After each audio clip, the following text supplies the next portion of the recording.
is not good. I wonder how much they've missed. Well, I think they can hear us. Maybe.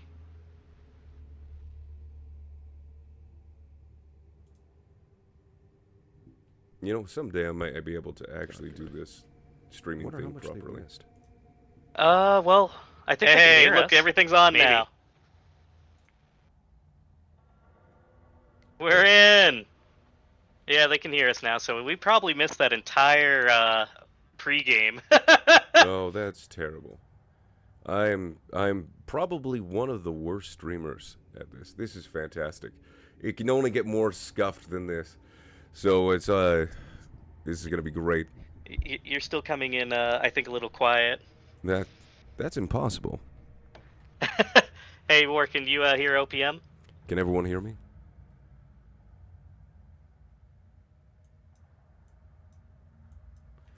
Well, I think we're ready to start this match. So, players, feel free to start your roll off. Kansas, thank you for confirming that my I sound normal. It's better now. Okay. Alright, we're getting loud and clear from the audience. You sound great, smooth as butter as usual. Okay. Perfect. The sensual voice. Kaide, I appreciate it. Oh, I wouldn't describe my voice as sensual. check that out. They're looking at 4 objectives today. Very even balance for finals. Yes, that's fantastic. So with the 4 objectives, it's going to be a very interesting match. Kind of splitting the middle of the road there. Mm-hmm. Now we just gotta see where they get placed. I think that's really going to decide it, if you ask me. Just how easy or how difficult this is going to be for our contestants. Mm-hmm. For sure. Let's see here. I'm just trying to make sure. I'm basically eating my microphone right now. So, and I have the OBS gain is as high as it can go. So, I will hopefully be able to talk loud enough for everyone here. I don't know why my microphone's been dealing with some issues. You're giving a very unique visual right now. That description of eating your mic. Going full Markiplier. Exactly. So. Ooh. This is it. We have Adam the Fairy is being able to place the first objective. There's not a whole lot of area for the objectives he placed in this deployment because of the. Oh, right behind the 2+ cover. Very interesting. Very interesting indeed. What do you think of this strategy so far, based on what Adam the Fairy's doing? I think there's not really a lot of places for Adam or anyone to place it. You know, with the way the obstacles are placed, we have a section up here to the north, a section to the south, and one on either side. But taking advantage of that 2-up to the cover is going to make it easy for them to hold that objective for sure. Now let's see where the next one's going to be placed. Oh, and quick shout out to Custodes, who's being our referee this time. He just gave his quick ruling on objective placement, so we are seeing some very unique objective placements because of that ruling. Thanks to Custodes for that. Thank you indeed.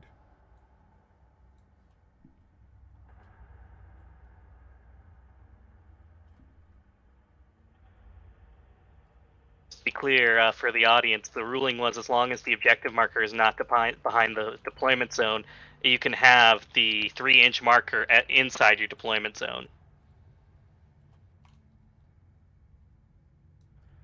Okay, so we get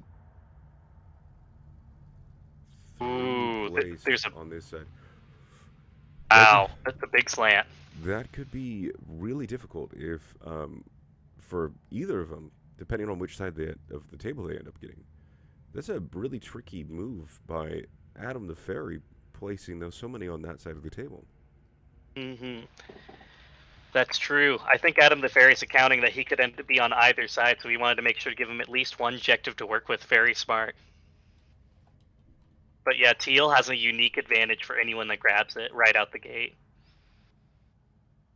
I'd For agree sure. with war on this one. War, thank you. It might be a Windows setting, so let me take a look at that. Don't tweak it so much that we lose the stream again. No, I'm just kidding. Well, who knows?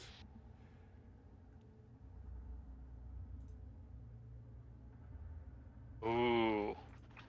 All right, let's see who goes first.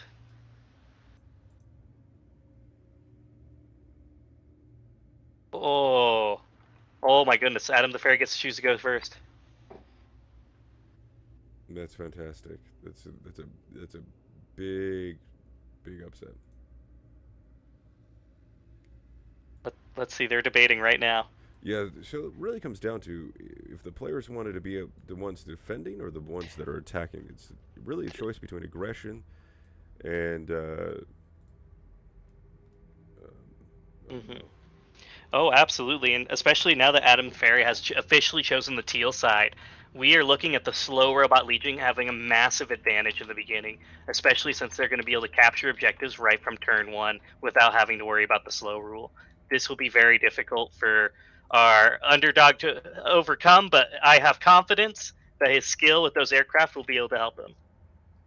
so we have Rin Vale's choosing this side of the map over here, and he's going with his classic style of deploying his night transport first, which usually is a good bait to get his opponent to place another important unit. But he seems. Oh, Mhm. so they're currently declaring ambushers. Indeed. Traditional, incredible from Bullpit.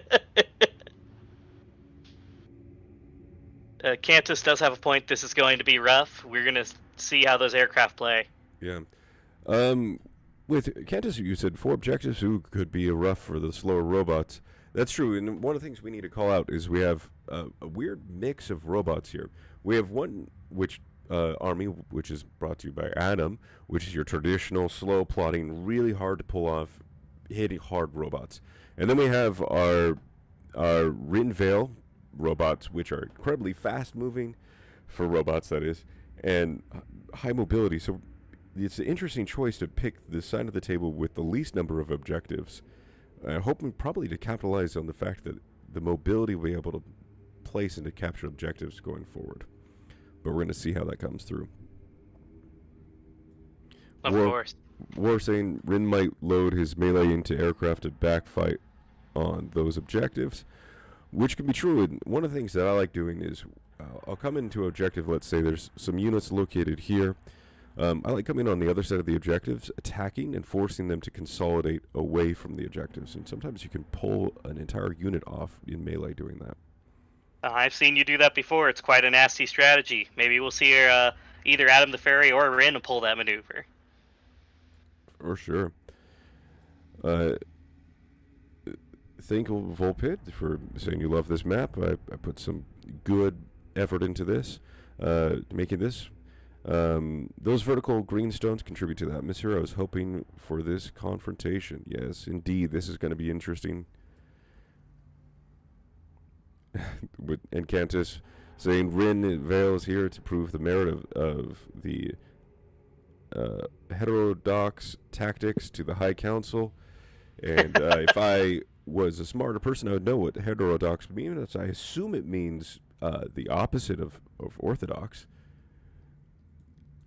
He does have a unconventional tactic for robot legions. Perhaps they'll create new lore for the robot legions just for him if he comes out on top on this. Yes, well, I think Devious has always said that Rin's thrives on the unusual tactics, always trying to come up with something new. And I think that we've seen that in every single match. Oh, absolutely. Certainly some have done better than others, as we can see in Rin's case, where he has just swung himself to the finals, which, by the way, what a momentous occasion. We are just seeing nothing but goodness right here. Oh, let's see. And there's a move we all could have called. The Warriors are going first through the middle. Very smart on his part.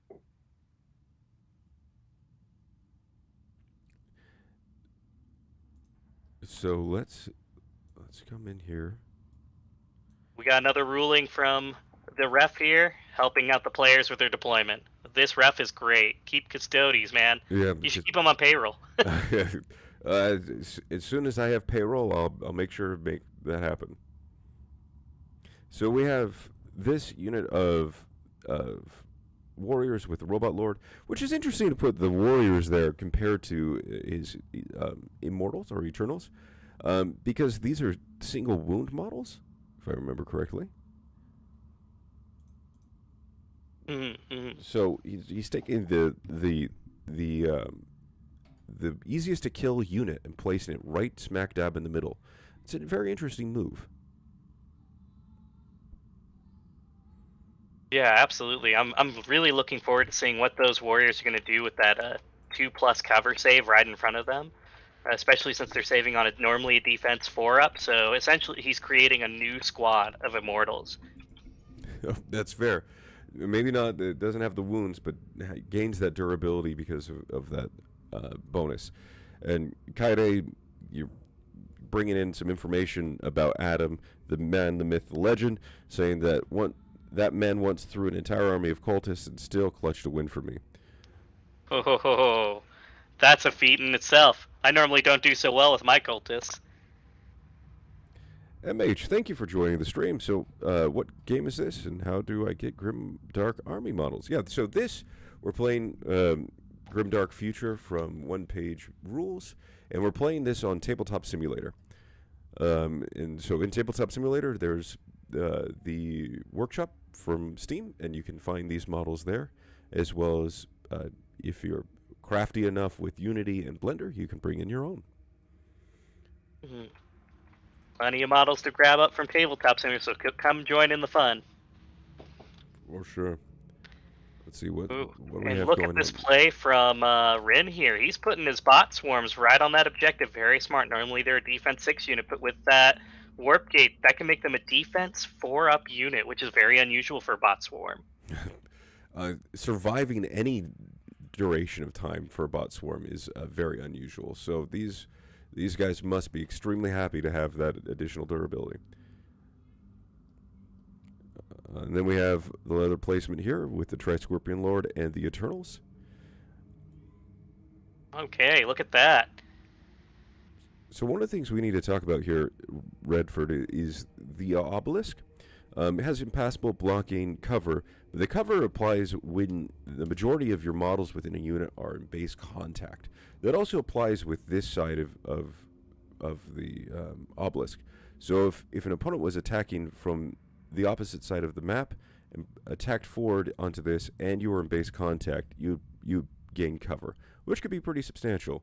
But I don't think the Eternals really care about that because they've got the staying power to deal with it. Absolutely. The cover is probably a little overkill for the Immortals, because if he's getting hit with AP nothing attacks, he's still going to be a defense 2, even if he had cover. But it may be more beneficial on those rending attacks when he's defending on a 6-up, which would help him defend on a 5-up.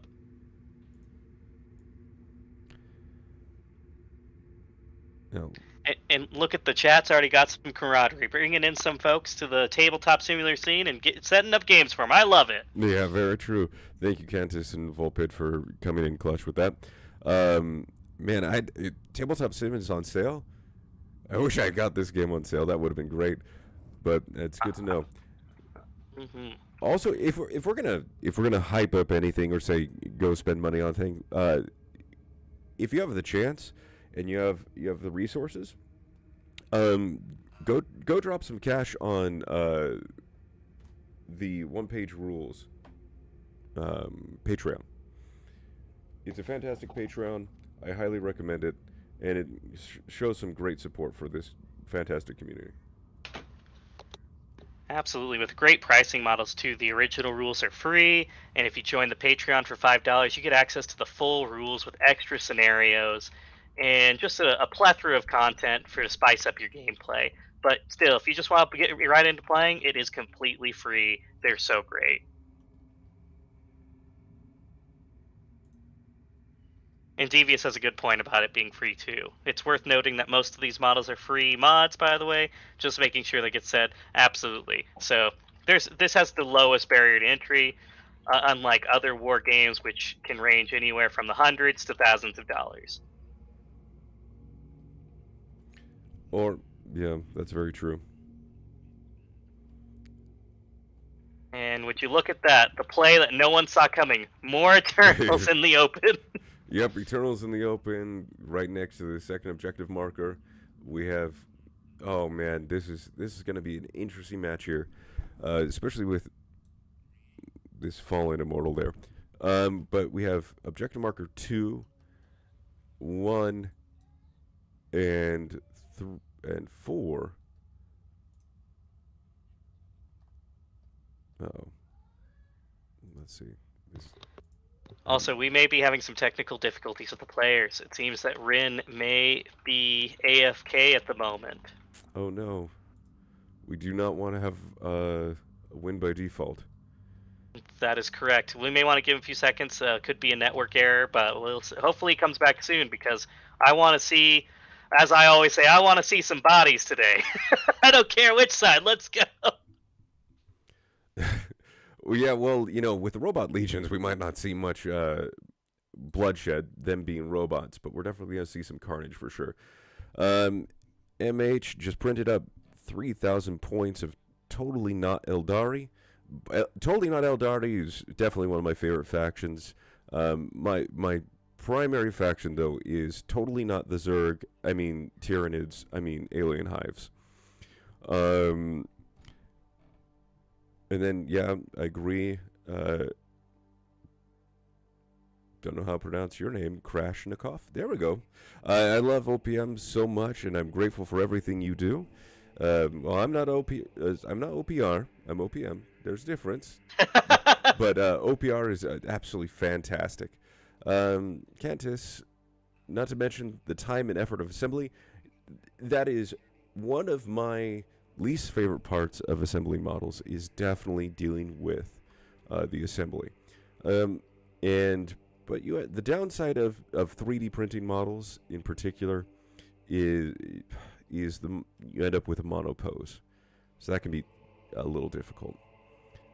So you may not get the same flexibility unless you're good at 3D modeling, and then you can throw those models into a Blender or any other 3D modeling software and create your own custom poses.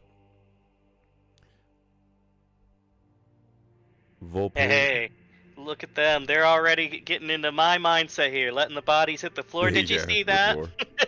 Exactly. Volpid, we want to see a little circuit splash. We want to see the microchip chips ripped. Come back, ASAP Prim. That's great. See, that's what I'm talking about. Some good old-fashioned knuckle busting on robot action. Oh, Krishnikov coming in with a fantastic advertisement for it. This is something he's organizing. I got to read it out because this is fun. We're organizing a big 3-day come and try it out fantasy skirmish game at GothCon convention in Gothenburg, Sweden on the 29th through 31st of March 2024, running 4 tables and 16 warbands. That is impressive. I'm excited for that. Unfortunately, I am nowhere near Sweden and probably will not be, but thank you for letting us know, and if anyone wants to check that out, I'm sure Krishnikov would appreciate it. I'm sure Swedish ears are already on this. Yep, and then it's apparently that convention is the biggest one in Scandinavia, so we'll spread the word across the entire globe. Oh, looks like we have Rin back into the game. All right, maybe we'll start seeing some, more deployment. Looks like he's got some semi-decent ping, but it's going to be a lot better than was.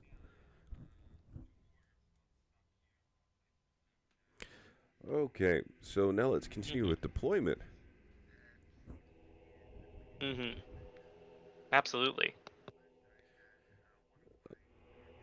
We have the Guardians coming in. These Guardians... Did he mean to put it in the night transport? Interesting. Those Guardians have been incredibly important throughout all of the games. They've been almost impossible to peel off of any objective. And so we've seen them been able to really destroy quite a bit of units, and then hold out forever. And that appears to be, we have 1, 2, 3 units, unless I'm mistaken. Adam might be out. We have a set of warriors being deployed on this right flank, if you're viewing from here. Mm-hmm. Absolutely. And I love what Devious is saying here. Rin's burning turns. He'll jump his troops in the transport on turn 1 to essentially waste activations, force his opponent to go first. Now, very good observation, potentially, here. Yeah, that's been a huge thing throughout all of Rin's matches, has been that burning of the first activation. Which is, it's an interesting play to use your own action economy to use your opponent to use up their activations to make them move first. So you can take first turn and still be defensive. Mm-hmm. Now, let's see what's going on here. Not to mention, I mean, I find it very interesting, like you said, that the Warriors are essentially not going to be in the transports this turn. It looks like the Guardians are going to be in that. So that way they can skip that rule of taking 2 turns to essentially ambush and get into close combat. It looks like he might want to get in close combat as soon as they drop out of those transports. Yeah.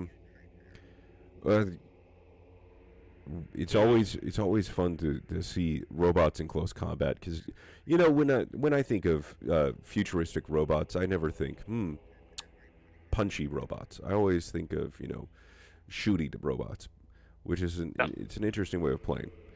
Sounds like you might want to watch more Terminator then. Yeah, that's fair. That's fair. Kade is saying Rin isn't keeping them in an ambush. That's surprising. Rin hasn't used much ambush, even though his list has it, which is very interesting. Devious, he's found a way to control activation economy, which is honestly kind of wild.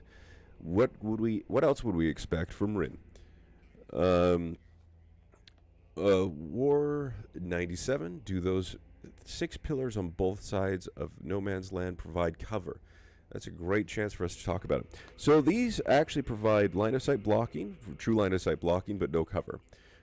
So they look like they're doing a lot of to prevent shooting across the table, but this is effectively very little line of sight blocking and cover is provided. So this is almost an open killing field.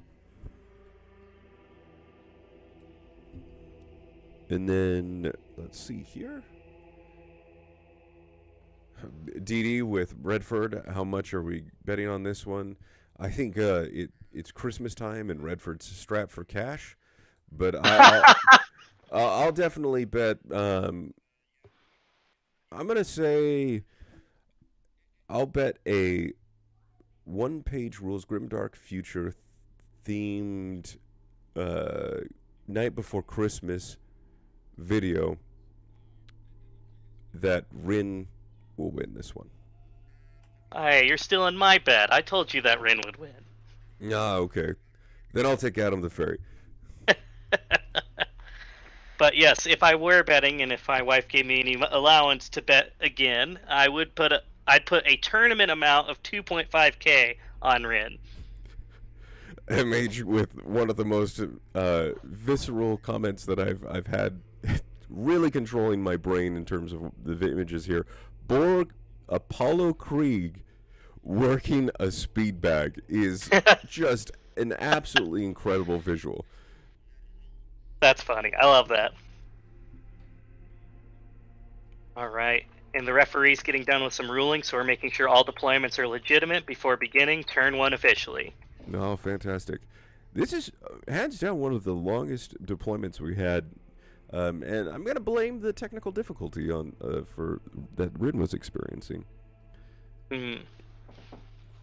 I mean, shoot, we missed the whole pregame. Well, yeah. Let's see here. It was good practice. Good practice indeed that no one will hear. And someday I might be able to actually live stream appropriately.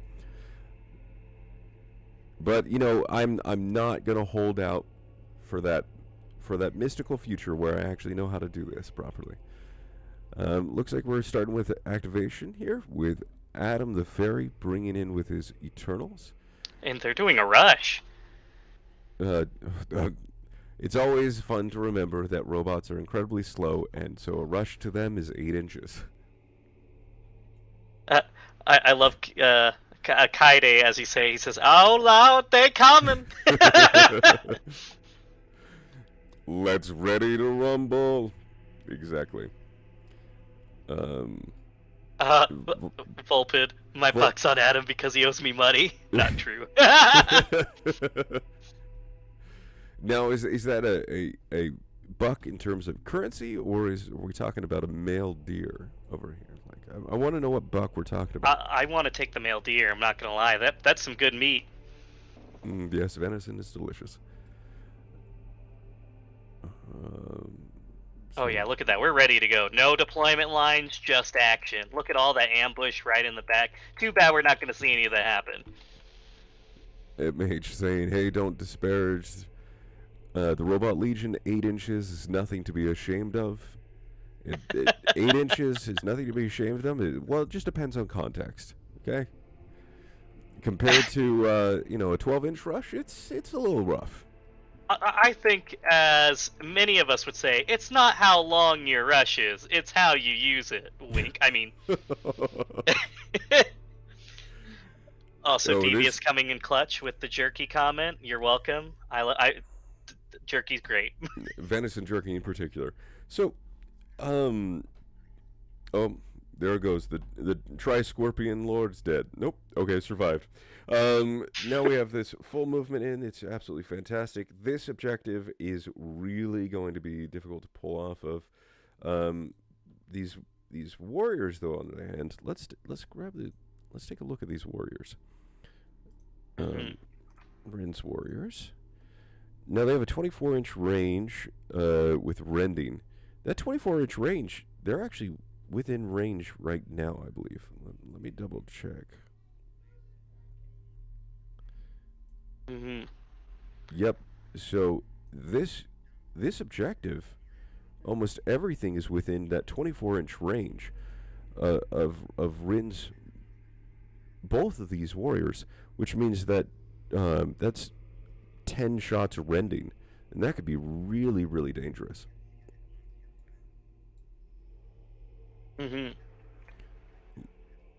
So now we've got this. They're measuring some distances here. Absolutely. Now, go ahead. Oh, I was just gonna say that this is. I really think I'm seeing a strategy here. Is that the Eternals are just gonna hold out. They're gonna play the holding game for 4 turns of rending shots. That's gonna be very interesting. Then we have our 4-inch move. Then we're going to be firing for these warriors. Some of them have decided to flip upside down and live inside of the world, but that is perfectly fine. They're clear within range. They have perfect line of sight available to them. And we end up with, we have some fun trying to negotiate this flagstone of war. We're going to see if we have the first. What is it? It wouldn't be first blood if it's robots, right? Wouldn't it be first circuit? First oil spilled, hydraulic fluid. Right. I'm really liking the comment section from Cantus saying rending is actually pretty dangerous. If he rolls a 6, those immortals are relying on a 6-up and a regular 5-up for regen, which is I think you mentioned earlier, is a very dangerous thing for these immortals to have to run against. Yeah, well, but like saying a 6-up on and then 5-up regen, that's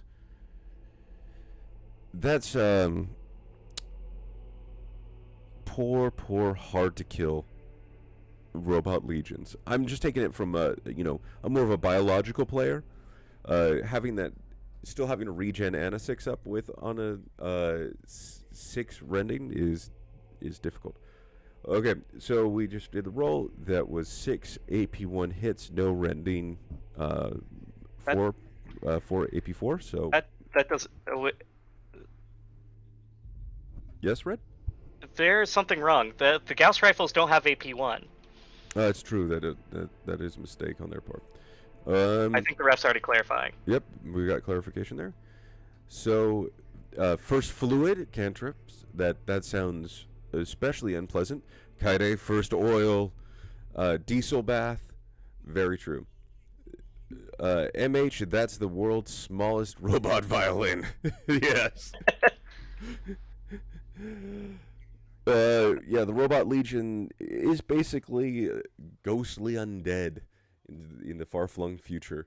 It's the it's the ghost it's the ghost in the machine of inhabiting unyielding metal. Oh, and did you see that roll? The Eternals, not a single model take a wound. That's very Eternals for you. Yeah, they're called the Eternals for a reason. So no first fluid, as Cantus Whole would lot put of it. nothing. So we're 2 activations into turn 1, and we've got them just having a nice camping trip so far.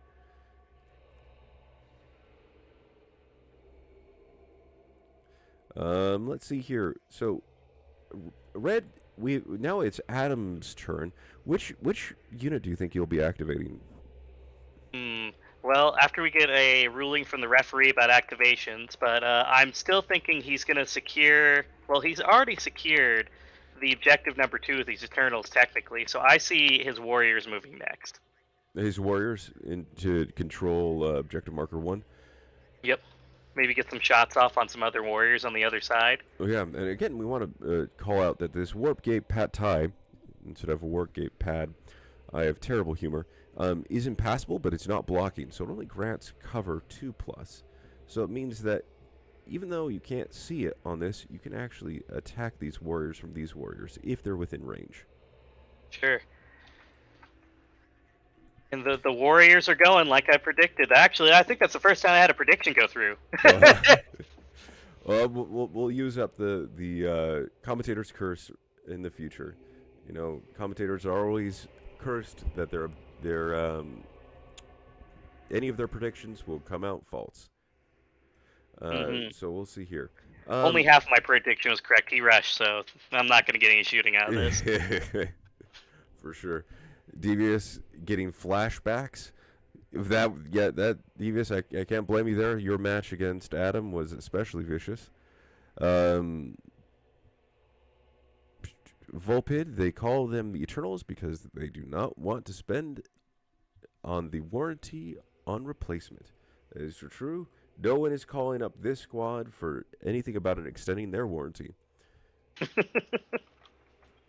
So we have this activation complete. Now we're going to go over to Vin's turn.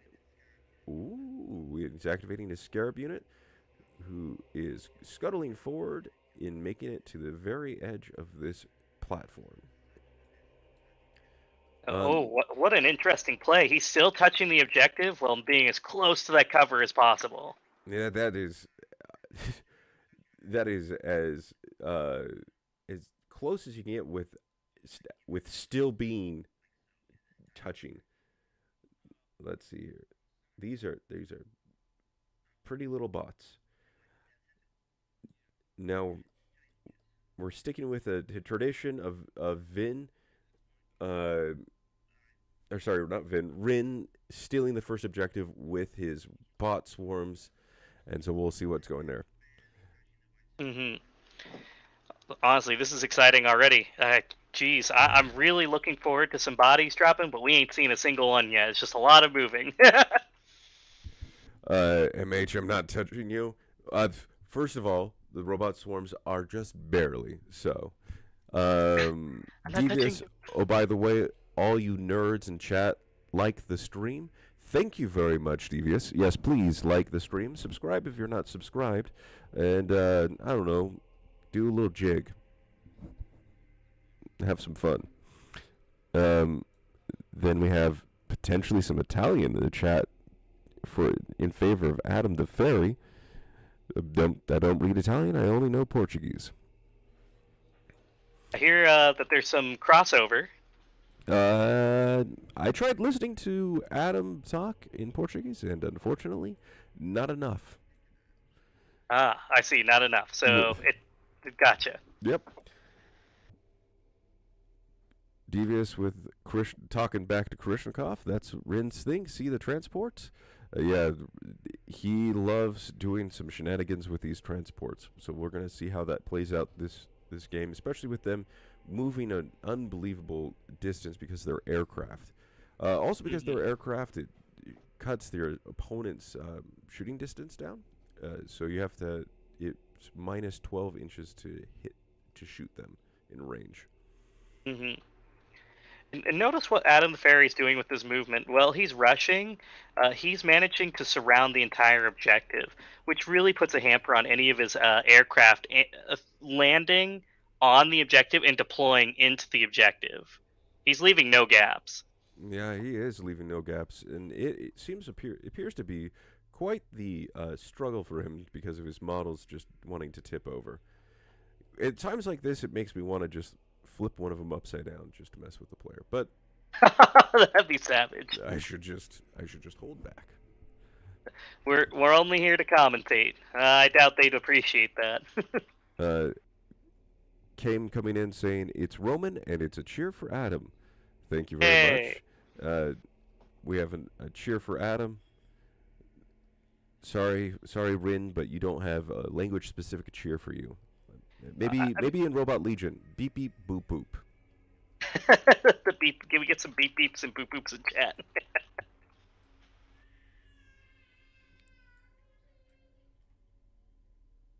Now let's see here. We have. They're trying to make sure there's coherency here. And this is going to be quite the interesting turn one. Hopefully there'll be some good action coming here soon. But that's what you get when you have two incredibly durable armies. Not very many models we pulled off this game. Hmm. Oh, look, a double activation. If this is unforeseen. No, I'm just kidding. Devious, I don't think I'm gonna give you an R2D2 scream. My voice Well, might not survive that. we gotta hear. We gotta hear your R2D2 impression. Will I? we, we, that was great. So we are now moving on to the next activation with Rin Vale. His Robot Lord gets his spell tokens, and we have the warriors here moving up. These warriors again just have a fantastic Gauss rifles, and maybe we'll be able to uh, shoot into this Eternals, and hopefully this time actually do something. Thank you, Devious. I do sound like a drunk R2D2 all the time. Hmm. So now we're moving Absolutely. into rolls.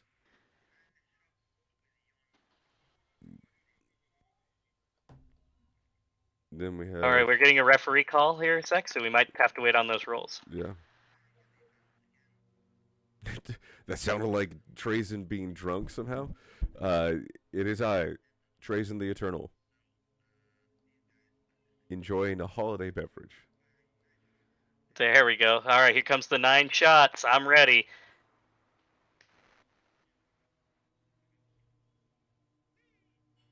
Oh, there's those 6s we were waiting for. Okay, and as we know, with those 2 Wrens, it's going to be difficult for the Eternals to save. That is for sure. It looks like we're separating out the damage dices. Yep. So those Wrens are going to be particularly fun. Saving on sixes, Ooh, both wound. here we go. Oh, only 1 saved. Oh. So that's great. That's 1 unsaved wound there out of 3 that each Eternal has. All right, so we've got 1 wound. I don't know if any of those non-rending will go through though, because he's saving on a 2-up. And oh, wait, There's 1. it might be a regen. That's And a he's fine. Nope, that's nothing. a regen. Yep. So that's 1 wound. MH. So when you use a range attack, you can attack with all ranged weapons. You don't have to pick just one, right? That is correct. You can attack with all of them into a single, or you can do split fire. And again, we have the unpleasant expression "first fluid." First fluid. but no Oh, double kill. now we have the fantastic Night Transport moving 36 inches, ignoring any terrain or anything fun like that. This is one that I believe doesn't have anything in it, and so it's just there to wreak havoc and invoke second blood. Sorry, second fluid. Could get second fluid. I mean, it is currently firing into the Eternals. And then we have this. The Night Transport has twin flux cannons, a 24-inch range. That's pretty close there. The 6 attacks AP1 with a special rule of flux. Redford, do you mind covering what flux does? Don't mind at all. So with Flux, it's a special rule that whenever a natural 6 is rolled to hit, that roll is doubled for hitting purposes. So Yeah. we could be looking at anywhere from 6 to 12 attacks going through, depending on how lucky he is. Yeah, well, 12 attacks would be incredibly lucky. And then also, we have the Ooh. close range Gauss Ray. Wow, that's a lot of sixes. So we have 1 Rending and 3 Flux. Impressive. So those 3 flux are going to turn into 6 AP1 attack. Hits. And then we have an AP4 rending. Ooh, that's a great question from MH. How is Flux different from Furious? So they're essentially the same, just it's how they proc. Flux procs whenever you shoot, and you roll a 6. Furious only procs on charging, so you have to be charging for Furious to work. It doesn't work whenever you do regular melee combat on a counterattack. So that is how it's different. Essentially, is they're 2 different profiles. That begs the question: what's the difference between Relentless and Flux then? Relentless requires you not moving. Flux you can move. Okay, so it's a mobile version of Relentless, Yep. which is plays really Oh, well with Rin. second fluid. Oh, that's such a terrible, terrible phrase. And that was the rending. Now we're Yep. going to go in with the flux shots. These are AP1, so let's see. This will be 4 up. Ooh, Or potentially 5 up. 2 more. 2 more go through. Let's see. We're going for the regen on 4s. That's 1. And third fluid. So that is 3 wounds delivered to this unit so far. So that might mean we have an entire model gone so far. Oh, we have 2 more successful. Oh, and another one. That's 4. We're almost at half strength for those Eternals. I mean, well, half strength for the Eternals, not including the commander. I don't know about that. The Eternals themselves. I'll have 1 wound each. Yeah, 1 wound each. So we're dealing with not half strength. We only did 4. Okay, half. I guess close to half would be 5. Wow, that's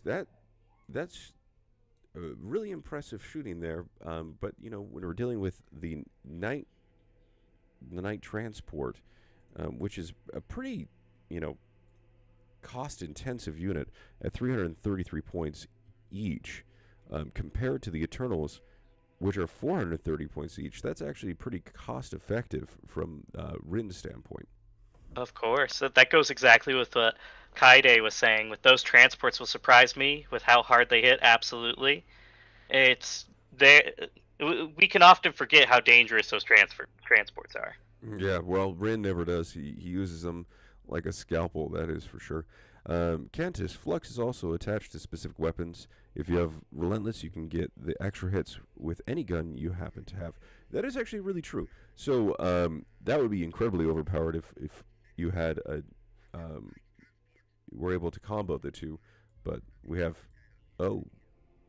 quite the bold activation here.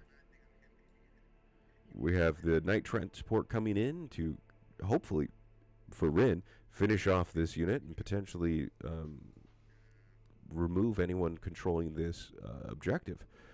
One of the things I also want to call out here is Adam's run out of activations on the field. He's used up all 3 of his activations. And Rin is now on his last activation here with his Night Transport, unless he unloads his units or disembarks. And now we're coming in with those 2 different types of shots again. He has 1 rending and 1 flux. Wow. And let's see what else we have. The rest of it's coming in. And these night transports hitting on quality 3 plus, not 6 plus. That would be gross. So we have 5 of those flux shots made it through. So we have 5 hits that need to be resolved. And then we also have 1 rending that needs to be resolved. And so we get to see that coming through. As Rin would say, these guys are fluxing.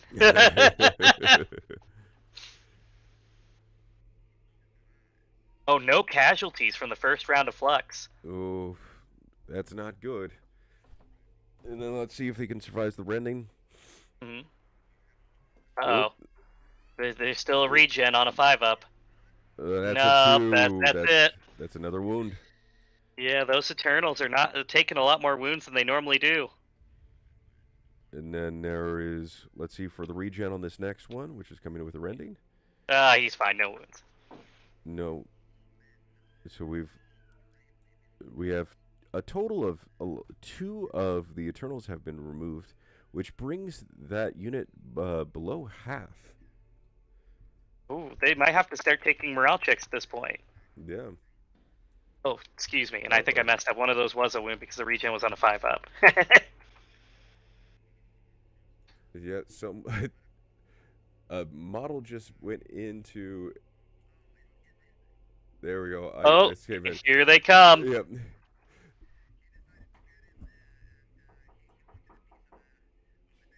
It seems like they're boarding. I've never heard of this. They're boarding the ship and killing everyone on side. Yep. So now we have disembarking from the transport. That's going to be absolutely wild. And hear this. We've got a charge move coming out of those transports. This could be it for the Eternals if they're not lucky. Charging out of the transport just feels illegal. It feels illegal.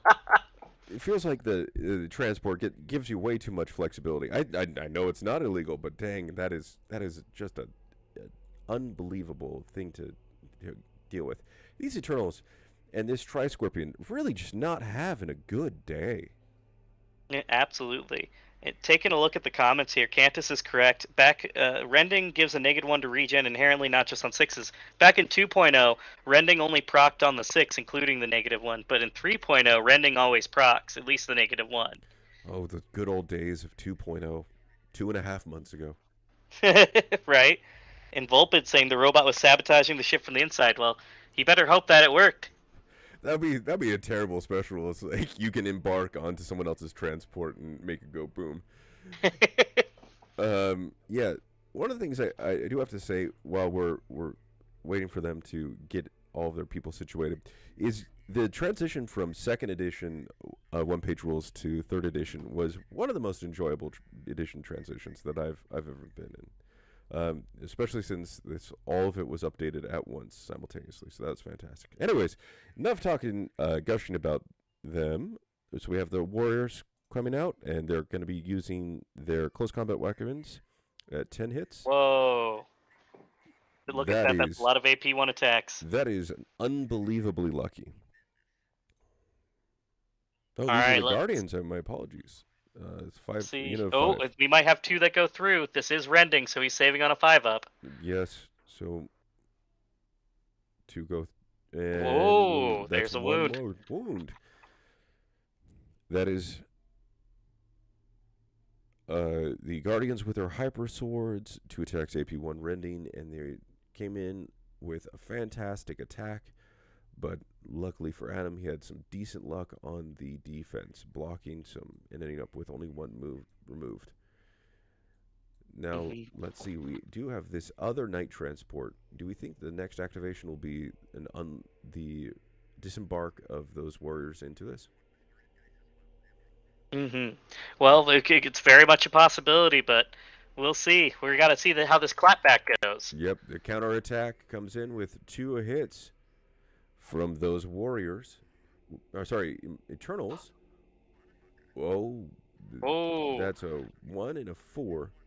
So 1 of those Guardians are removed as casualties. So Oh Right, wait, we got right. to do the regen. Oh, You almost uh, forgot the regen. Rin, a robot player that doesn't play like robot players, and forgot that he has regen. But unfortunately, did not matter. Well, that's going to lead to a tie matchup, which means no morale checks. MH, yeah, there are two robot legions in the finals. Can we say they are S tier? I don't think there's ever been a question about robot legions being S tier, but yeah, they're definitely S tier. Um, so now we have the Tri Scorpion Lord coming in with his counterattack, and this is going to get particularly deadly because it has deadly 3. And so we have a 4-up save. Ooh. That is a 1. That is not good. This Um, could actually end in a mortal. so this is a Guardian. He has to I save meant all guardian 3 play. of these. Nope. Ooh. That that is a single Guardian removed. Uh, Actually, ooh. If you think about this, we've got 2 guardians removed versus 1 eternal. This means that the guardians will lose the combat and have to take a morale check. They're well, fine. quality 5 save, and now they're falling back. And unfortunately, they can't just fall back into that transport. And Rin has pronounced the smoke was not worth it. That fight apparently was not worth it. And I don't blame him, but what did he expect? He fought against this ugly fella here. Mm-hmm. Absolutely. I'm liking what the comments are saying here. I think the aircraft rule transport needs to be improved. The fact that you can get off and be able to get back on quietly from an aircraft is too powerful to be so accessible. I'm going to have to personally disagree because they already nerfed it with its mandatory 30 to 36-inch movement. So if you don't plan well with aircraft, I feel like that's the accessibility. But that's just my opinion. What do you think, OPM? So with the aircraft, it's the is I believe it's the activation of the unit getting into the aircraft that is the embark rule, correct? And the disembark is done from the aircraft's activation, right? That's incorrect. That is also done through the model. The model disembarks on their activation. On their activation, okay. Because that's the case, and that's an interesting. I don't believe that would be particularly uh, overpowered, but I just don't know how we would make any changes there, Wolpid.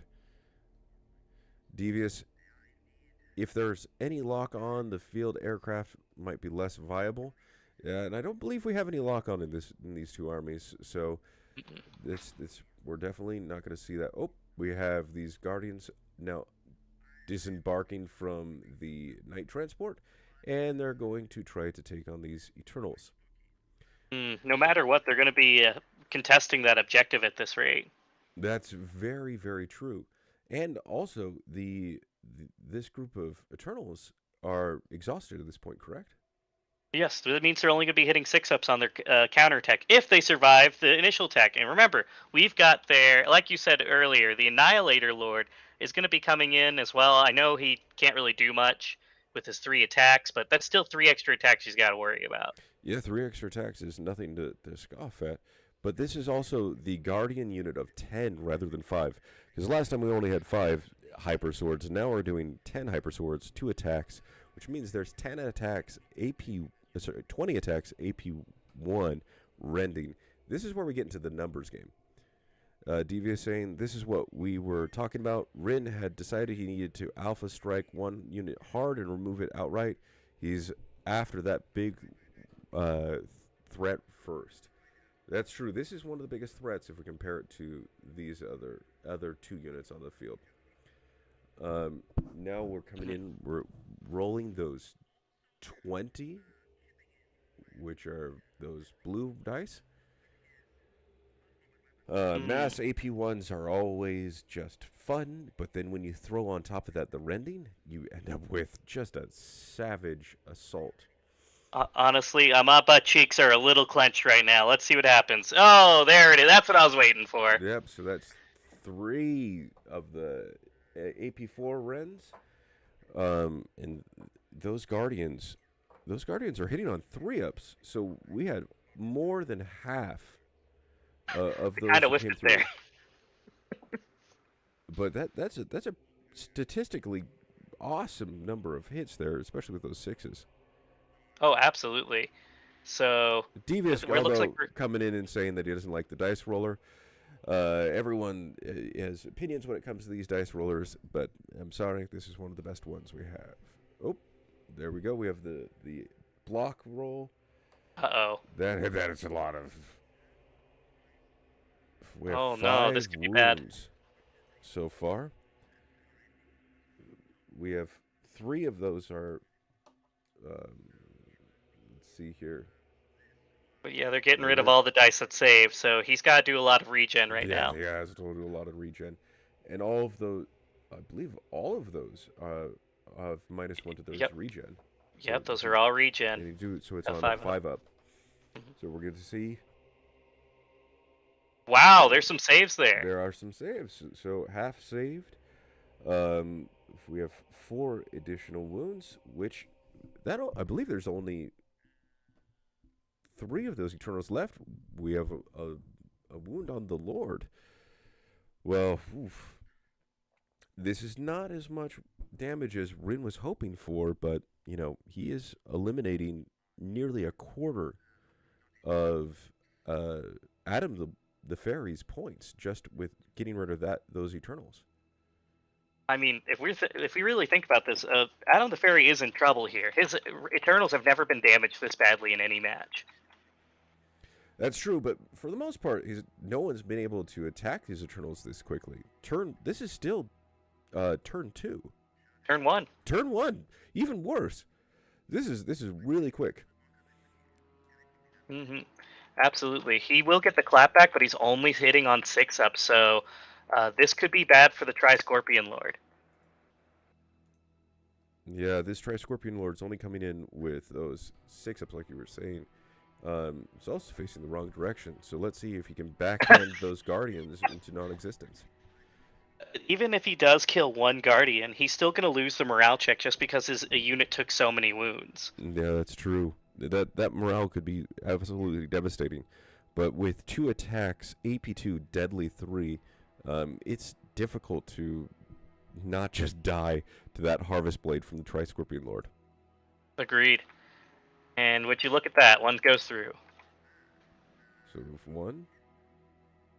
And look at Devious here. He says, yeah, even I couldn't get him that fast. Definitely not with this much damage. New RL tactic. Charging arse first.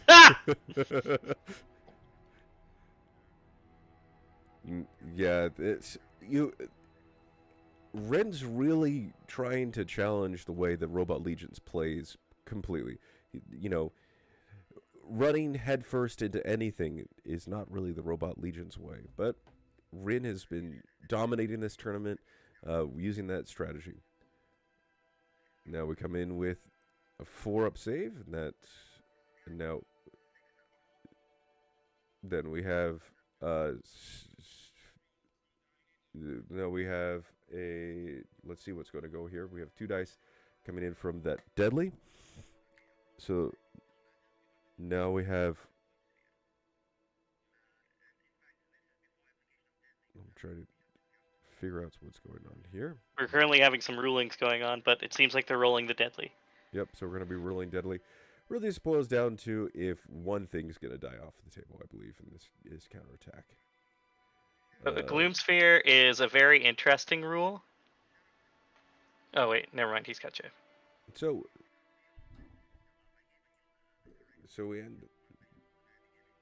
we're doing some great commentary here.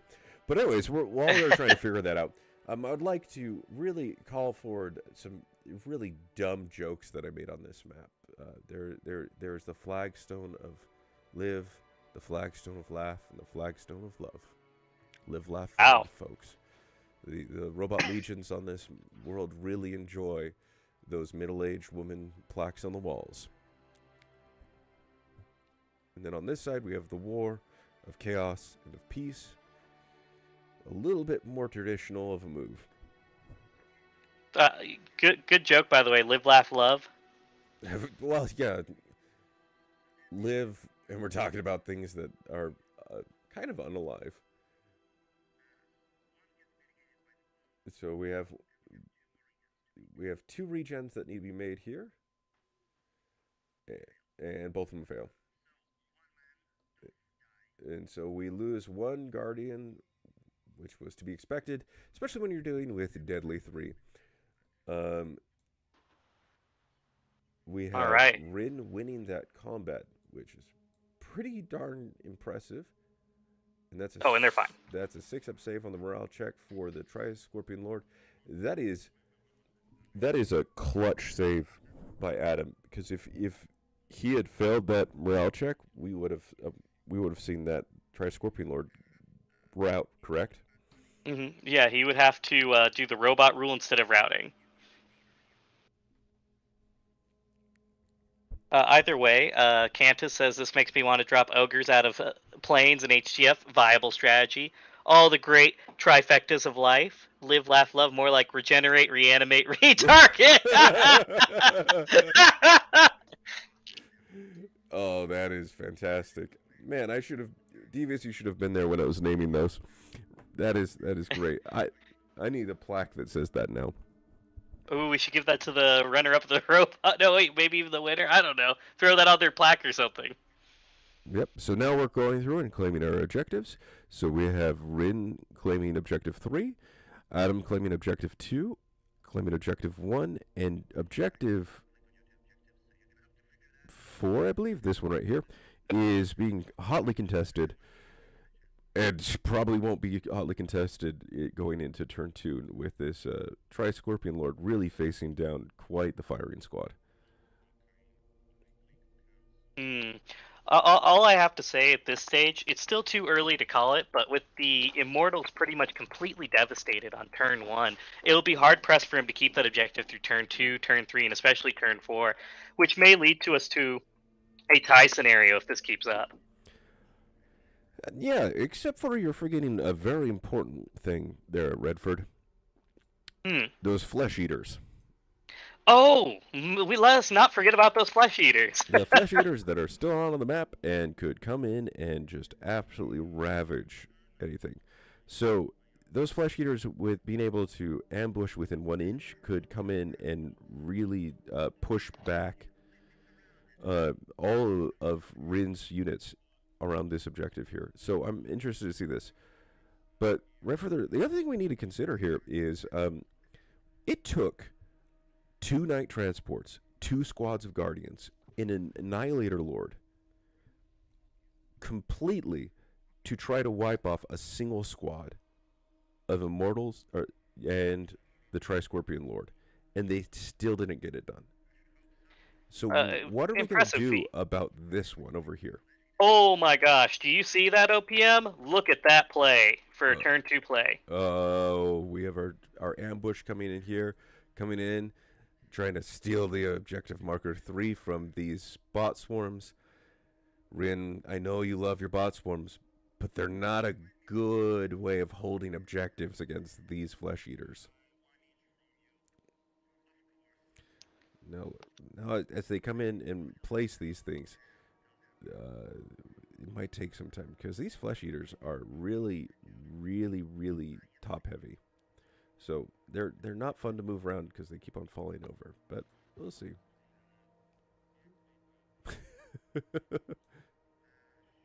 Wow. It's just gonna fall all over the place here. Right. Let's take a look at those comments though. We've got Kame Zet. Shouldn't the Guardians back down of 1 inch?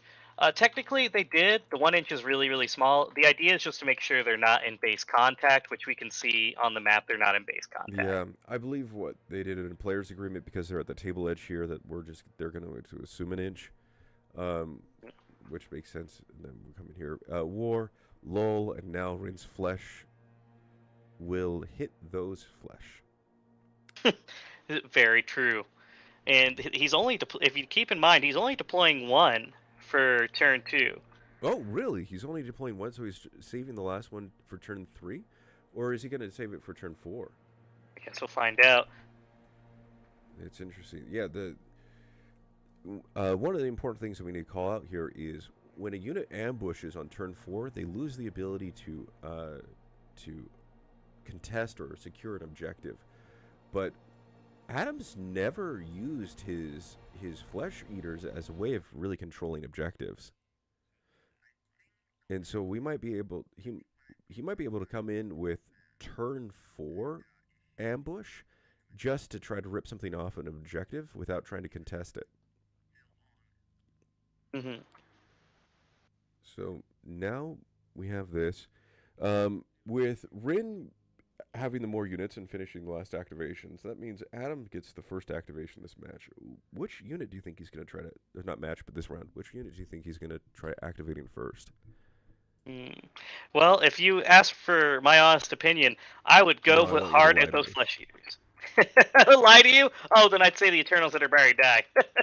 Okay.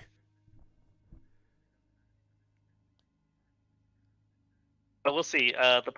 Currently, we're having some ruling going on with the ref just to make sure that the deployment was good. But yeah, let's take a look at what Devious has to say Yeah, here. let me read that. Adam put his flesh eaters on any weak spot he can find. Usually, that means those. It's got a VIP units. yeah, VIP units, but this is kind of a shoe-in. It'll tie up some of his forces now, and that's correct because if he gets rid of those scarabs, he can essentially keep secured his own personal objective and keep the warriors off it.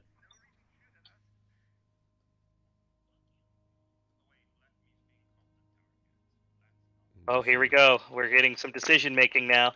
They're all. Who do you think they're going to deploy first? Well, I don't know what they're rolling dice for there.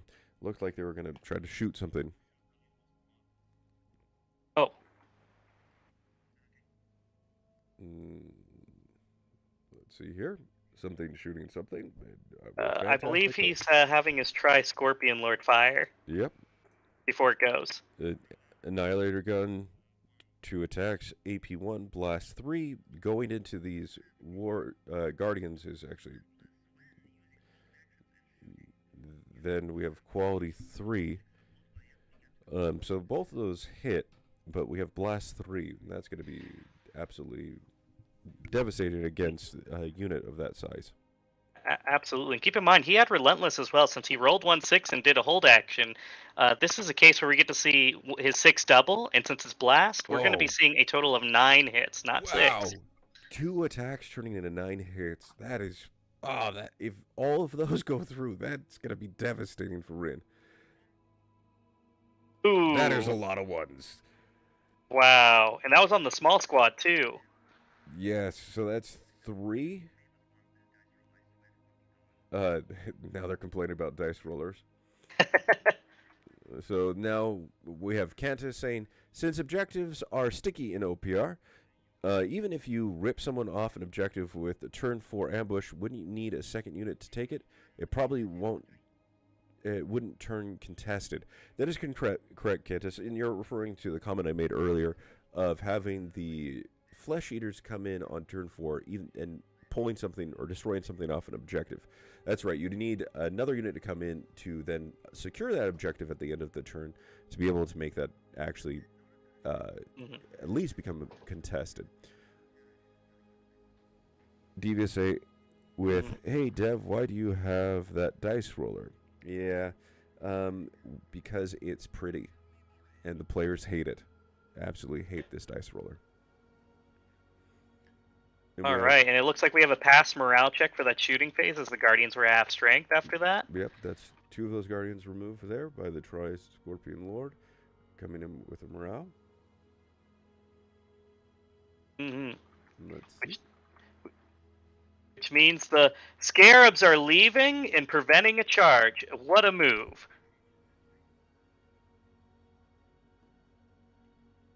So they were able to pass their morale, and we have our bot swarms coming in here, doing an absolutely incredible move up the battlefield into no man's land.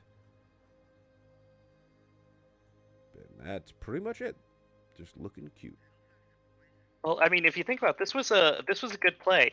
Instead of losing one of his activations due to a charge from the Flesh Eaters, he ran through the safety fence, which was cover, so that way he could get away from the Flesh Eaters. And now the Flesh Eaters, only having an 8-inch charge, can't charge the poor Scarabs. Yes, he did give up the objective, but he was going to lose it anyway, statistically speaking.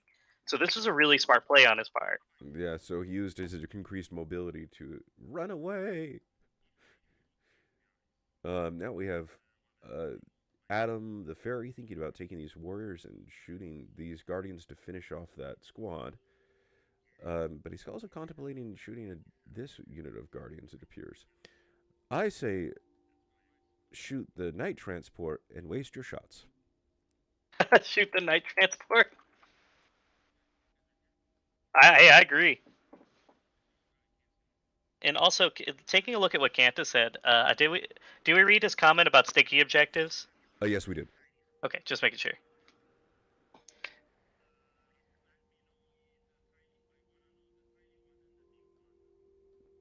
So And we're right now we're getting some rulings from the ref uh, about line of sight, so yep. we're waiting on that. So yeah, we're looking here. It looks like the smaller squad of guardians is obscured. I just moved in there, and then this other one is in full vision of them, so that's decent. But they'll be shooting through this safety fence, which would be providing cover, which would be potentially beneficial to the guardians. But we'll see if he continues with that.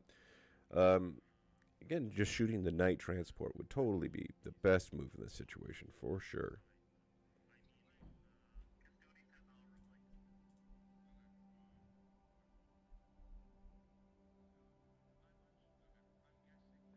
Let's see here. Well, I think it's time that we go through this portal. Oh, that didn't work. Let's see if we can go through the portal again. Nope, that didn't work. Well, sorry, Redford. The portal's not working.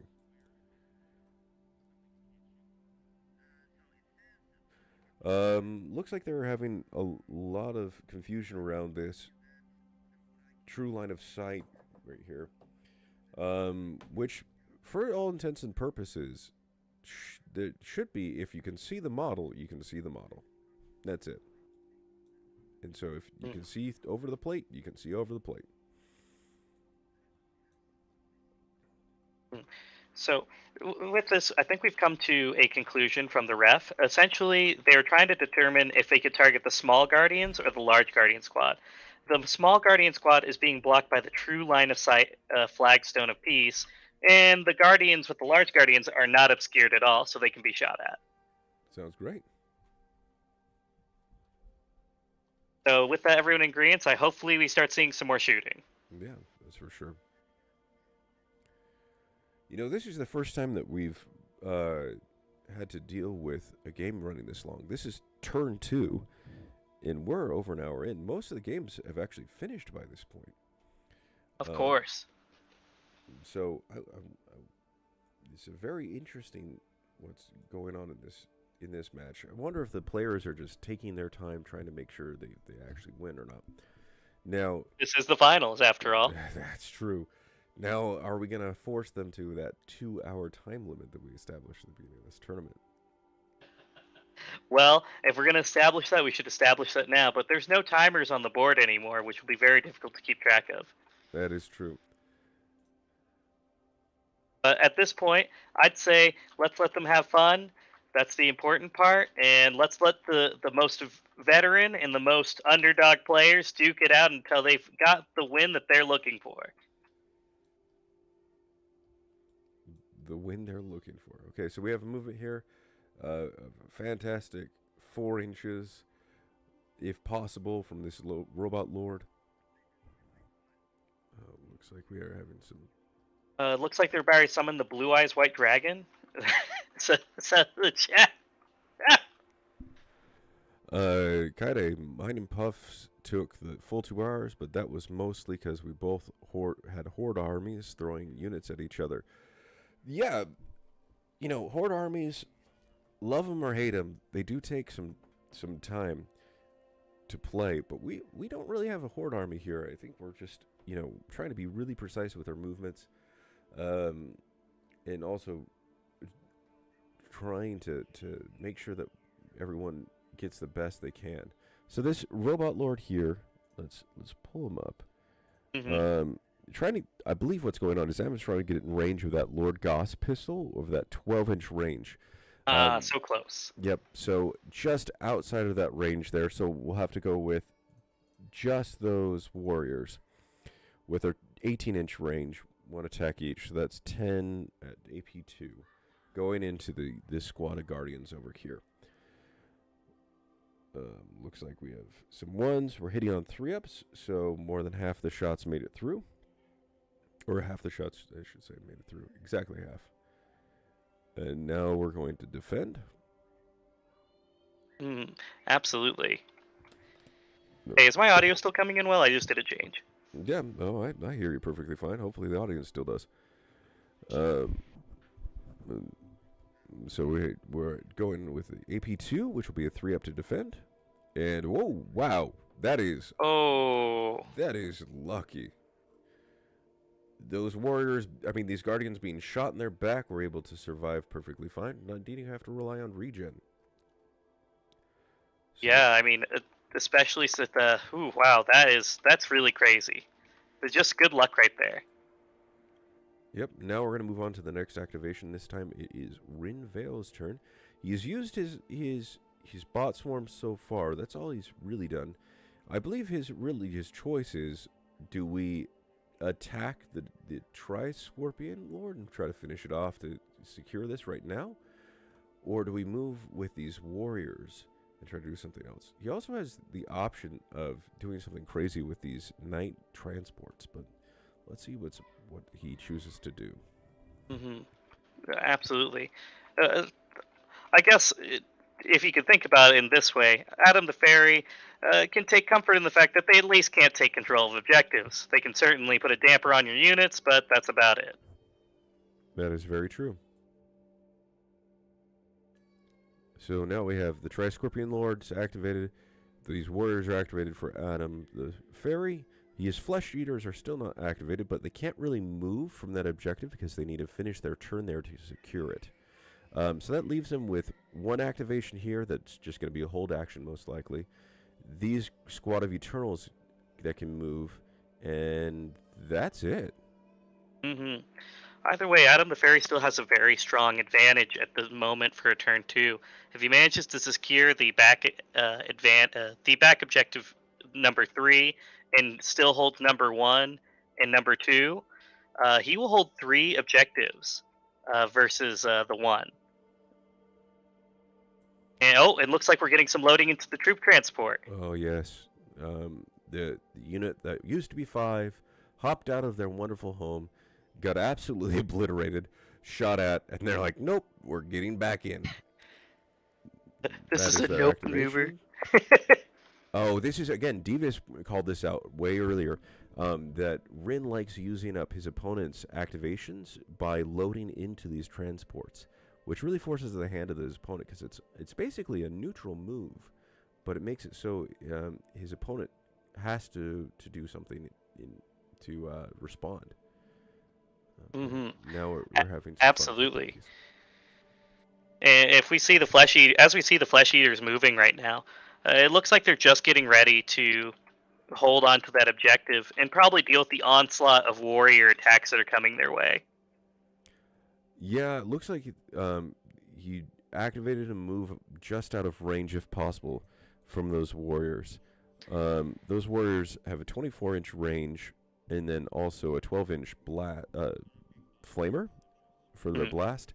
And I believe that they came in and just move outside of that blast range. It looks like they're stealing the objective too. What a clever play on the Flesh Eater. If you can't use that objective, there's nothing they can do. There we go. So looks like the objective wasn't locked on the table, so now it's locked now. The Flesh Eaters are now moving just slightly out of range, which means they can't movement block anything from getting onto that objective. But at least they're not going to have to deal with that blast attack from these warriors. Absolutely. And not to mention, if the warriors do not finish off those Flesh Eaters, they have to get uncomfortably close to the Flesh Eaters for a potential turn 3 or turn 4 charge if he can't get rid of them. So it's a clear bait. Yeah, well, let's see if Rin takes the bait and if Adam can capitalize on it. Hmm. So We shall see. Rin is spending his glorious time here trying to figure out what he wants to do. Is he going to try to attack forward, move forward, or is he going to try to clear off this flesh eater's objective? One thing I just realized is because those flesh eaters have moved, they've now activated. That's correct. So if Adam did an absolutely terrible job of removing units, there's a chance he could lose that objective. That's true. The good news is, since none of them have the sniper rule, he gets to choose which of units get removed when they get shot at. So he has quite a few wounds to go through before he gets wiped off that objective. Oh, and look at that. The Guardians are now in the bus. Oh, they're using another activation to get back in to their sweet, sweet home. And now this leaves us to the last activation from Adam has, which is these Eternals over here, which have been very carefully placed in this sort of mosh pit dance circle. I feel like the Robot Lord needs to be in the middle, pulling some sort of moves while we play Cotton Eye Joe. Do the Gundam style? Oh! I know, I'm too old. Okay, I'm done. Okay. But yes, it seems like they're going to be just staying there. They're going to be holding down for potential assault. So, what do you think? Not much to think when it comes to this hold action. It's a pretty oilless or fluidless turn 2. Now it's Rin's turn. He currently has 2 transports that need to be activated, and these 2 warriors. And now this may look like a suicidal move, but it's not going off the edge. It just flew off the map, which means he gets to come in from another angle. You want me to tell him the new ruling that all models that fly off the map are immediately destroyed? Nope. No, Nope. So now we're accruing spell tokens for this Robot Lord, which is incredible. Oh, we're going to have some spell casting now with the Robot Lord. It appears to be... I wonder what he's going to be trying to do here. This fancy, fancy golden green boy. Does he have a tail? Maybe. Oh, okay. So with this new spell that he's casting, with the assault bots, they're going to get normal movement speed if this goes off. Oh, great. So, with the assault bot spell, he's casting it to make him move like a normal creature? Is that even allowed? Ooh, I know it feels like cheating, but it's legal. Okay, so spending his tokens, he's able to get it successfully off onto this, and is able to move forward. And he's currently trying to see if he can make it in through this fence and shoot if the opponent still gets cover from this fence if he's in it, which is an interesting take. Well, if it was 2D, it'd be a lot easier to determine this, but since we're using true line of sight, as long as they can see them, that's all that really matters. Yeah. So, Kane coming in with, consider they are robot legions, it's probably brake fluid rather than oil. Oof. I've actually had too many genes being eaten by brake fluid, so I hope the robot legions don't run off of brake fluid, because that would be, killing them would be caustic. Just make sure that you don't wear any organic fibers when you're killing robot legions. True. I'd like to point out real quick, OPM, that I've noticed something interesting about this match is that the movements have been very precise, very on point, and most games of OPR are determined by the movement itself. It's so important that your positioning is on point, because if you don't, you could be just, in some cases, 0.3 inches away from victory. And it seems like both opponents are taking this into consideration. Well, when you only have 4 inches, usually you're going to use everything you possibly can, so that makes a lot of sense. It seems like we've seen a lot of matches in this tournament either lost in how they use their movement, or we've seen some even lost in their placement of the objectives. Um, in particular, the one with the Titan Lords player in earlier in this tournament, round two, um, made it so it was impossible for him to win just by placing the objectives in the wrong spot. And so that's one thing you need to be completely aware of is where you place your objectives and how you're going to move to those objectives. If you can control those two factors, you're going to be really successful at this game. Right. And that's why I think I said initially the Immortals had a very strong opening, being able to control the side with the objectives just completely pushed up against the teal side, where the red side only has a little bit to work with, which I guess works to the aircraft advantage since he can kind of go wherever he wants. But let's see what happens since we're getting a lot of movement now and potentially a lot of shooting into the flesh eaters. No, for sure. Kane, phrasing. I don't know what phrasing I made mistake on, but please, please don't clip it. Don't clip it. Good luck. That's like basically saying, please clip it right here. Shh, it's called reverse psychology. How am I supposed to get my stream out if people don't clip it? Oh, right. I mean, yes, don't clip it. Ah. Yes. Okay, so now we have some action here with these attacks coming from these warriors.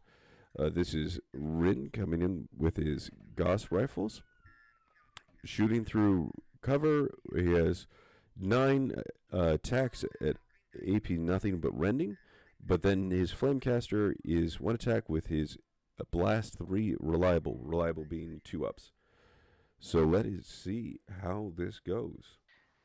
Notice how he colored the dice. That's representing which ones got cover and which ones didn't. Oh, that's really good. Yeah. So we have 5 hits. The blast went through, it looks like, which then that's going to turn into 3 total. So now we have 8 hits total. The Volpit, to answer your question, the Flamecaster is red. Red dice. So we have saved. And they're saved. Yeah. Those the Flamecaster looked fantastic and did nothing. Okay, these guys are getting a 2+, so they're fine. That's it. Wow, how are these flesh eaters surviving so fantastic? That cover is really helping them out. Yeah, it is really helping them out. Oh, that might be your first wound if they don't regen. First. Oh, no wounds! What is this? Not an ounce of brake fluid spilled from these flesh eaters. Wow. Come on. I want more brake fluid, dang it. I don't care who it is, just give me brake fluid.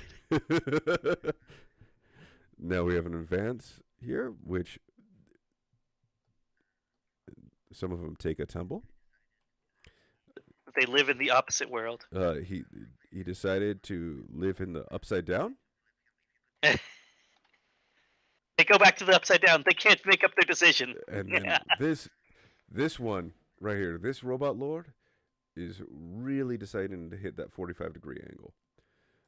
Ooh, test coming in with that unbelievable. I'd say it's robots. Believe it.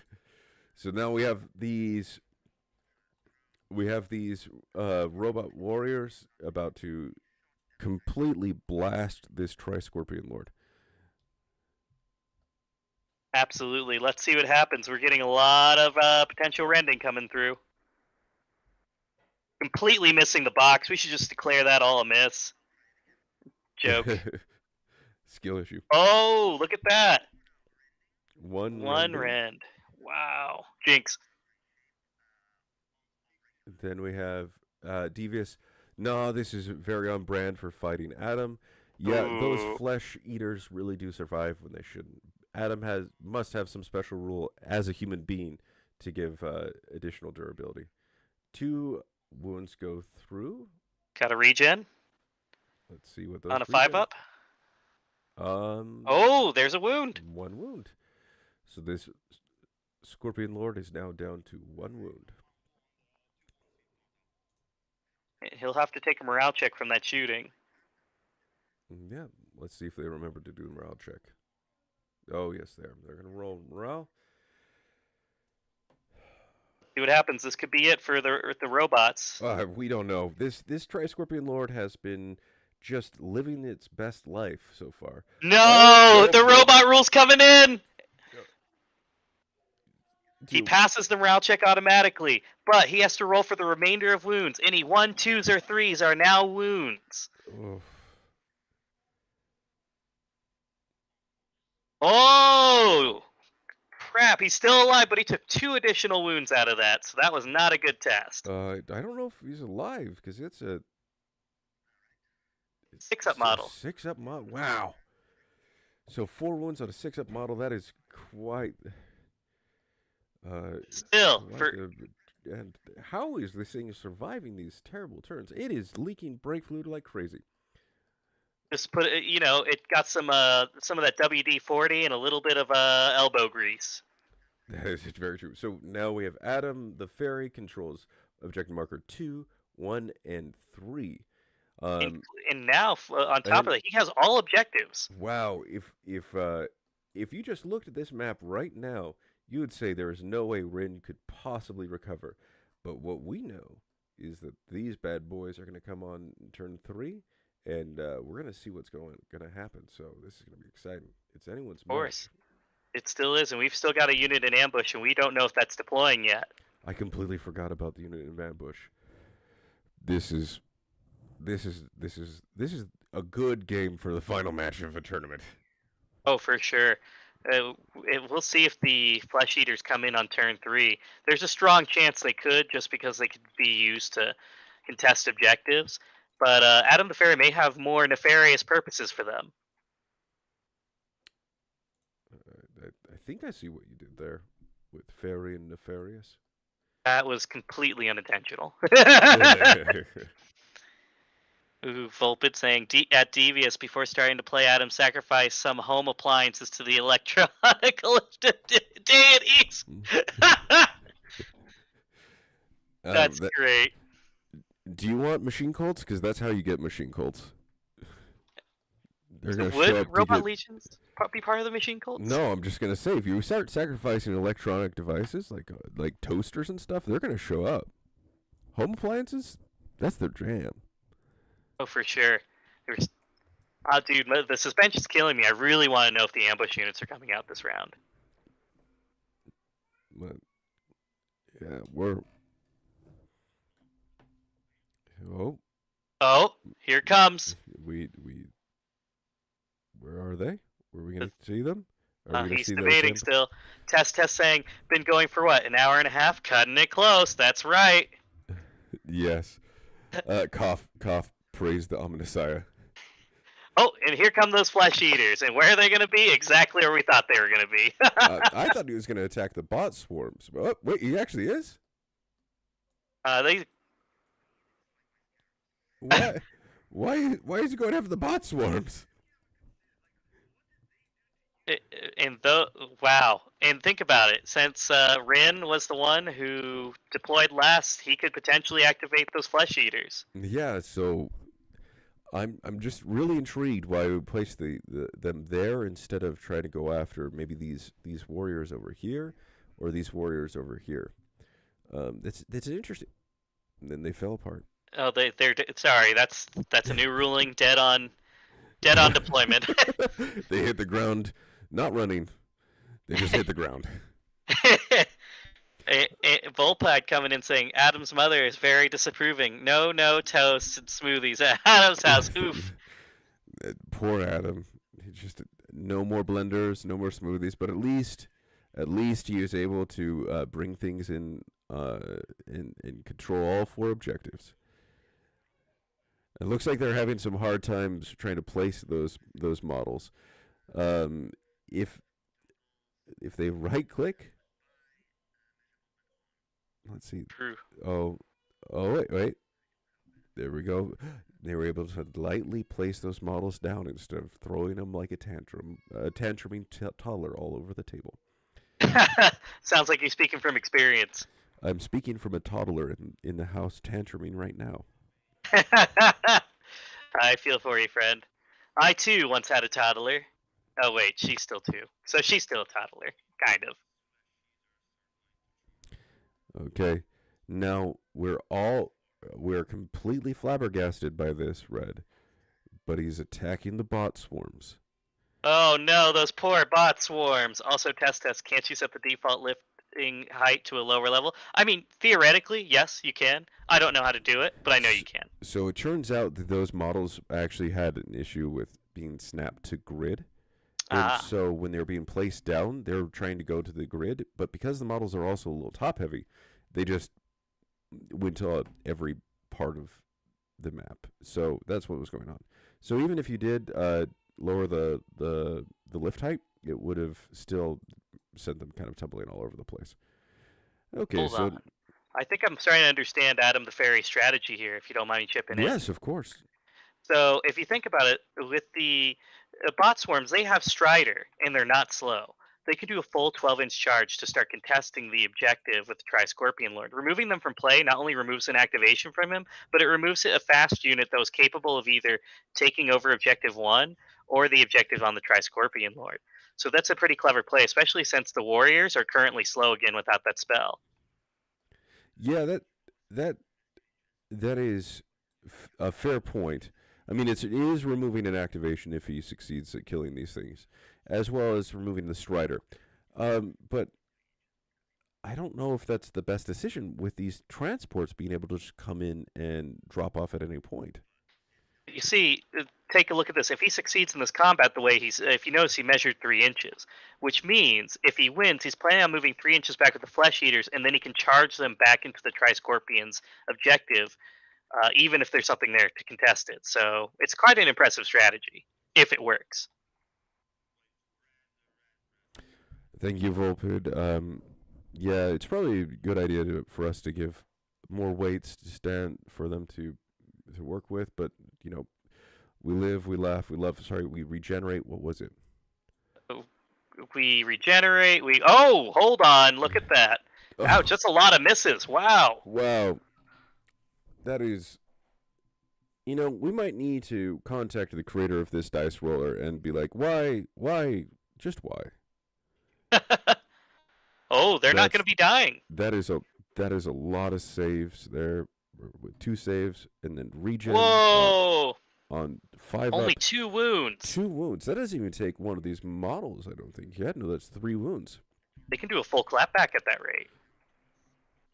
Yeah, we've lost.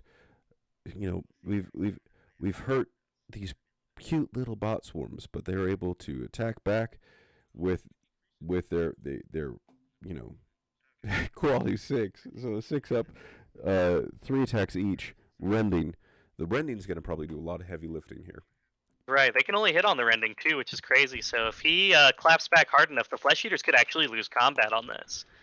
Now that would be an absolutely incredible turnaround. Is if these bot swarms were able to destroy these flesh eaters. Mm-hmm. Let's see here. Absolutely. The flesh eaters are 280 points versus 75 points. This should have been an easy win for the flesh eaters. Yeah, absolutely. And think about this. If we take a look at the profile of the bot swarms, just real quick, they're each getting 3 attacks, which means we're looking at 9 total attacks with the rending on top of that. Yeah, that is that can be really really devastating. That's enough to get him into the morale check range. So Oh, and there it is. that's 2. That's going to be very hard for the Flesh Eaters to save against because it's going to be a 6/6 save. Yep. Well, the good news for them is, so we have 2 wounds go through now of regen, and Oh. that's a fail. Yep. So Volpid. That is why Ren fell at the beginning of the game. He too sacrificed something to the electronic deities. He because became zealous and sacrificed the computer's multi sockets.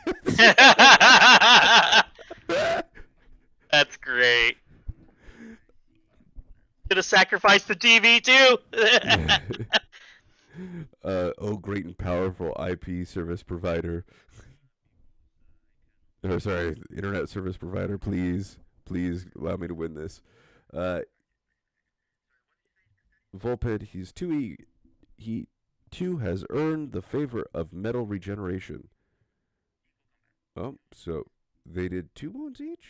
Yes, that's correct. So that would be a tie fight without fear. So at this point, we're looking at none of the plan for the Flesh Eaters to get that 3 inch move back not going through. Yep. Now we have some floating models and some fantastic times. So again, I'm just baffled by Adam attacking those bot swarms. Um, Probably surprisingly enough would have had an easier time attacking these warriors than the bot swarms. But we'll see how that plays out overall. I just feel like it leaves them wide open to just be completely shot at by these warriors. Mm-hmm.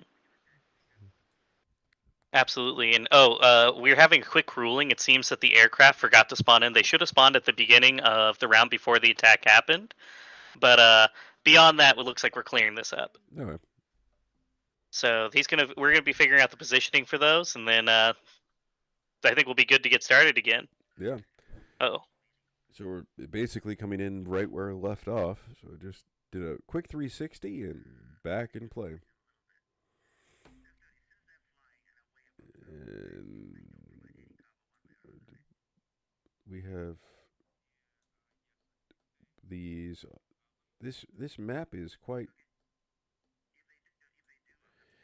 This is really interesting. They're really really blocked in. This map must feel incredibly claustrophobic to both players, especially since they're really only sticking into this middle section here. Let's see. We're coming in here. I wonder what this. Oh, I think I see what's going on. Do you see it too, OPM? Well, no, tell me what's going on. With the aircraft's current positioning, it's trying not to, based on a quick ruling from the ref, since the model can block line of sight or give cover, since it is still a model, he's trying to make sure that the Warriors still have a clean shot at the Tri-Scorpion Lord while deploying his aircraft in a way that can take an objective potentially from the Flesh Eaters. Oh, that explains why instead of placing the unit here, he placed it over here to maybe potentially not block anything there. That's a good point. Okay, Devious. The bot swarms are part of Rin's mobility. I think Adam wants to clear up that objective behind the Eaters and force Rin to split his forces more. Yeah, that's a really good point. Rin right now doesn't really have a cohesive force. They're pretty split as is, and being able to split them up more is going to make it way harder for him to come in and secure either of these objectives. Mm-hmm. DD coming in with a comment. I was told that units don't provide cover. Well, technically, no, they don't. But if we go by true line of sight, a unit gets cover when you can't see 50%, or, well, actually, I think it's a 30% now. 30% or more of the units, and then that gives them cover. Or no, I think that's just not being able to shoot at them. Yep, line of sight. I'll have to double check that. So I don't think it was cover. I think just want to make sure that he can at least shoot without line of sight blocking. Mm-hmm. So that's the other big thing. And with this tournament, it was decided at the very beginning we're going to be using true line of sight. Came do the agreement follow the ambush rule when deploying? Yes, I think so. Mm. The players are in agreement, so everything seems to be fine. We're not going to redo anything. Yeah. Well, as Redford always says, if the players agree to it, then it's fine. Keep it simple. Keep the game rolling. We're almost at that 2 hour mark, anyways, and it's getting pretty close to that final round here. So I don't know. I'm butt clenched right now, and I'm ready to see some more fluids, I guess. Yes, the transports. That is correct. The transports do follow similar rules to the ambush at the beginning of each turn. They need to be put back onto the table. Mm-hmm. Oh, and look at that advance from the Warriors. They're going to keep shooting at the Tri-Scorpion Lord. Fantastic. Come on, fluid. We've gone. It's turn 3. We are dealing with this Tri-Scorpion Lord surviving far too long. Let's see if finally Rin's able to pull this Tri-Scorpion Lord off this objective. Um, I have never seen a single model take so much damage from, or survive so much damage from this many points of units. And now we're going to And be doing a, looks like a Meteor Swarm spell. ooh, and it's going through. Two I have AP, to say, 2 hits oh, on the Scorpion Lords there. So let's see I was how gonna it say, goes up. Yep. I was gonna say, oh, there's some great camaraderie going on in the background. I know the audience can't see this, but the opponent reminded Rin of his magic, so that was a good move on his part. Great camaraderie right there. So Kane, so isn't one of the aircrafts not 12 inches away from the Lord? There isn't any placement restrictions like an ambush. The only thing that's transport rule is similar in ambushes that you have to put it on the declare it at the beginning of the turn. But there isn't anything like it has to be a certain number of inches away from the opponent when you're placing it back on. Which is one of the benefits of the transport is being able to get right and close with your opponent and then unload, especially if you're Oh, a failed morale check. Robot rules kicking in. Oh, this is the second failed morale check from that Scorpion. Oh, he's fine. Yeah, it's fine. Yeah, this thing has the worst morale, but the best luck against the robot check. Okay, Absolutely. So now we get to go in here with these fantastic warriors trying to kill this Tri-Scorpion Lord. This Tri-Scorpion Lord only has 1 wound left. So let us see how much it will take to pull it off the objective.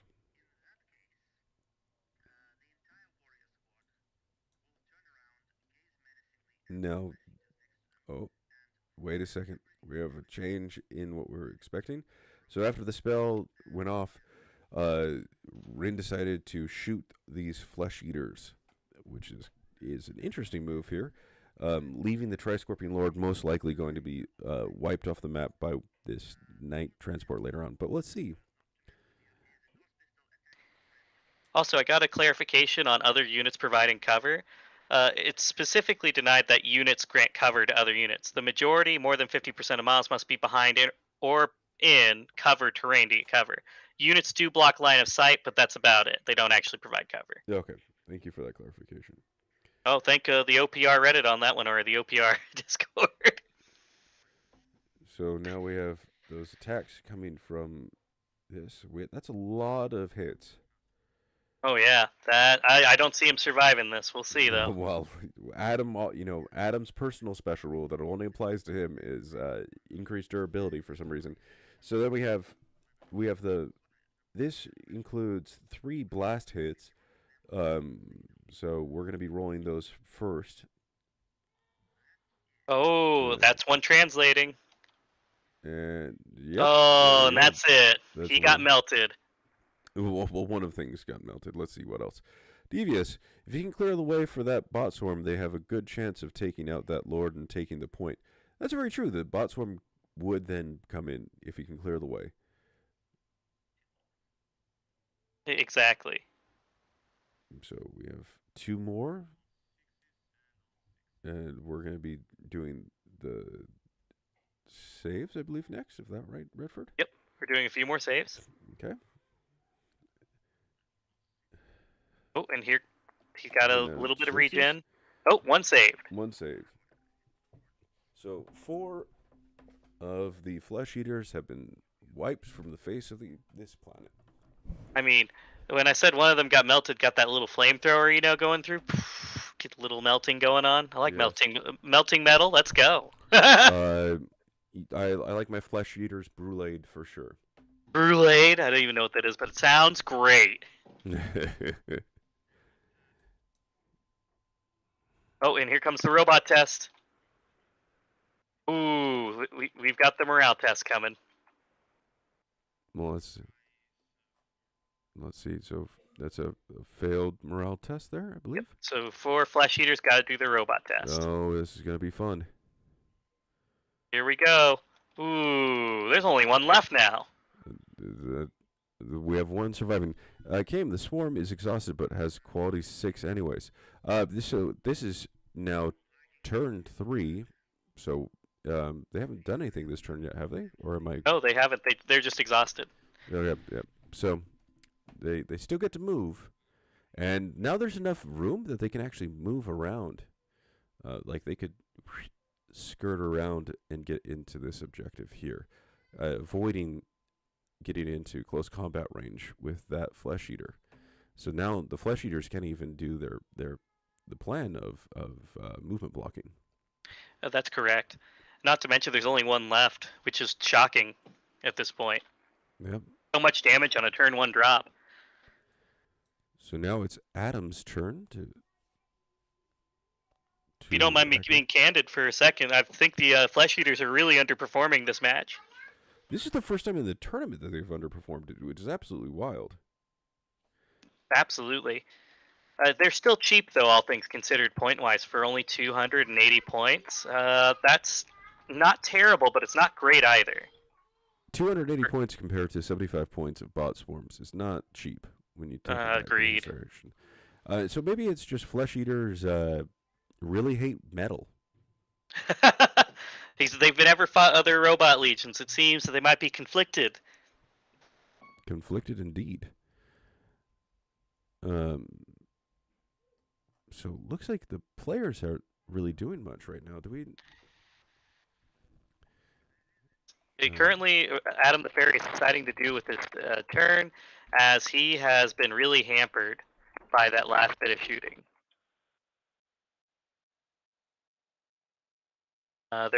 He's currently deciding out of all which of his activations to move.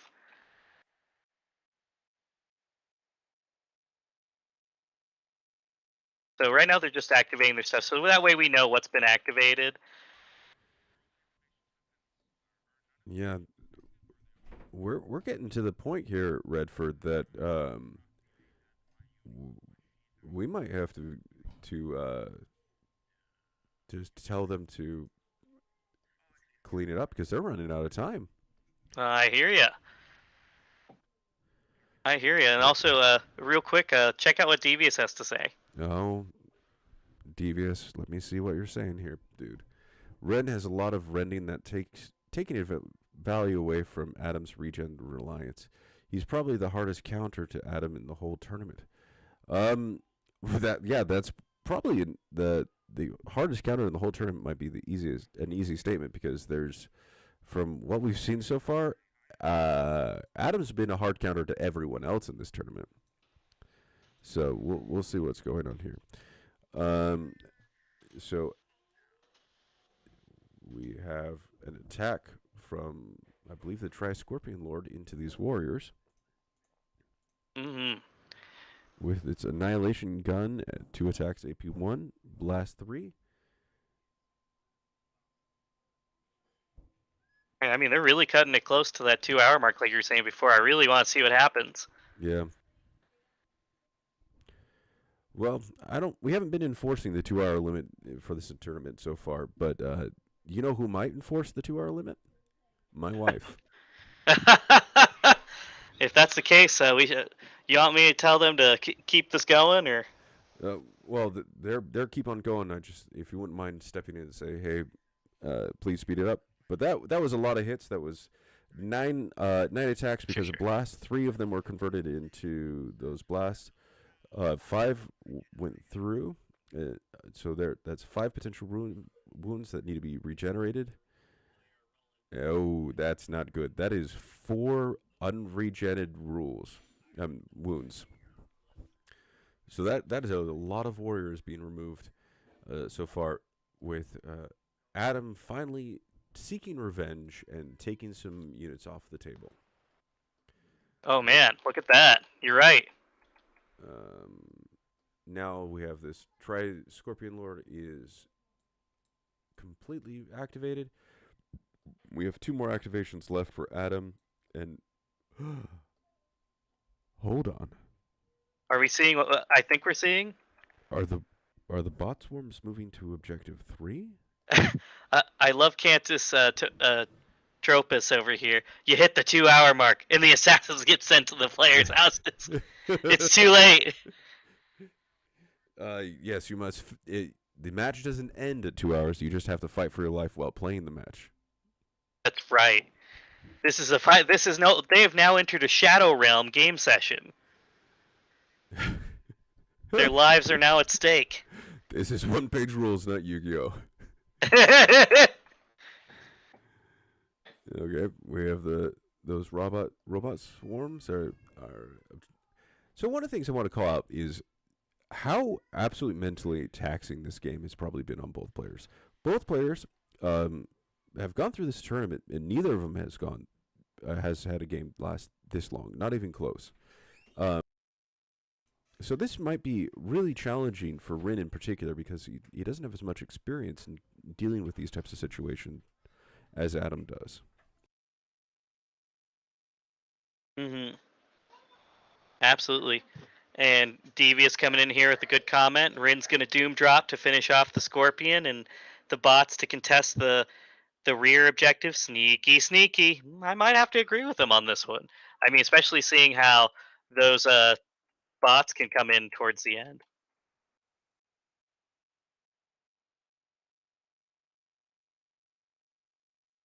You know, Devious is really coming in here clutch with some great insights on Rin.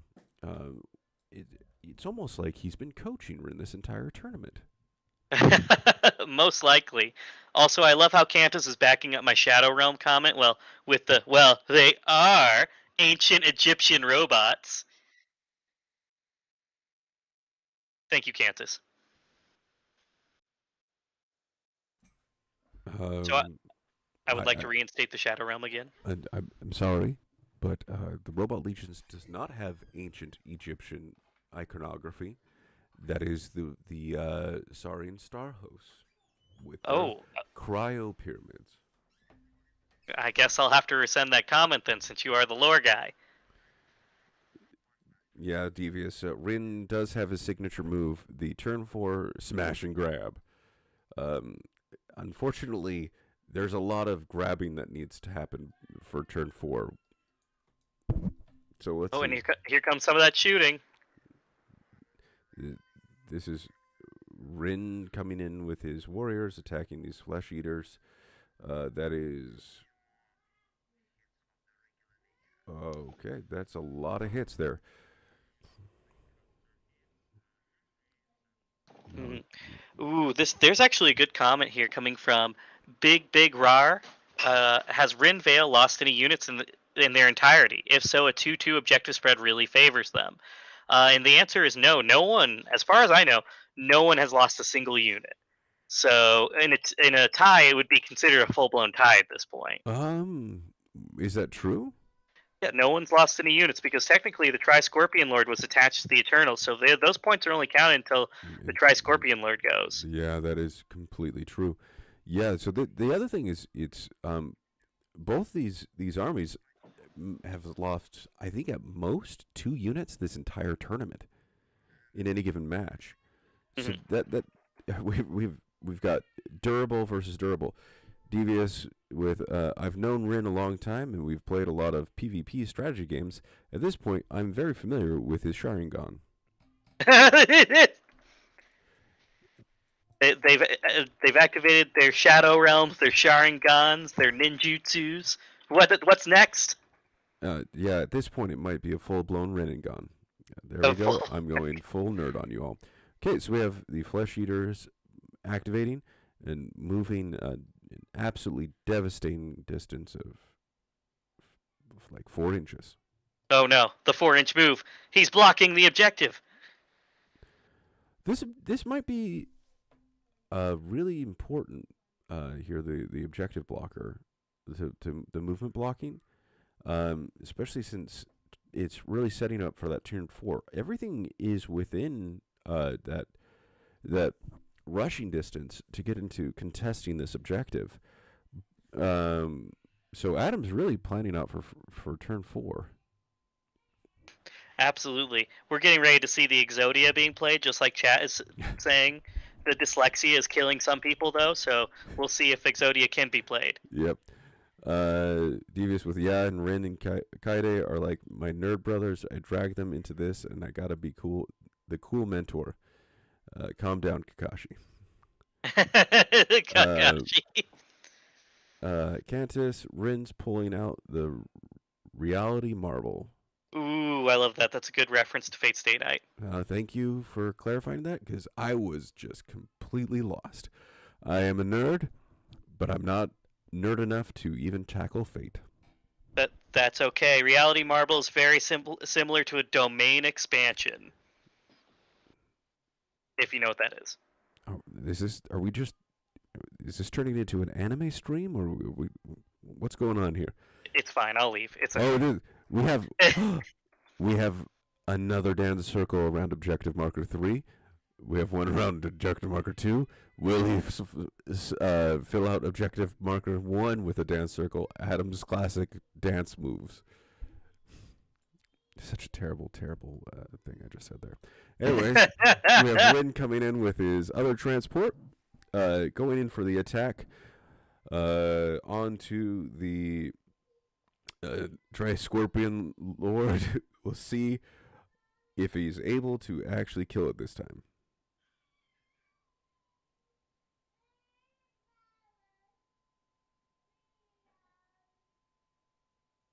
All right, they're right now determining what they had to accident a roll of too many dice, so they're re-rolling one. Okay, it looks like that didn't change anything. It's still 3 hits. Great. All right. Yeah, that's not a lot of saves. This could be it. Oh no!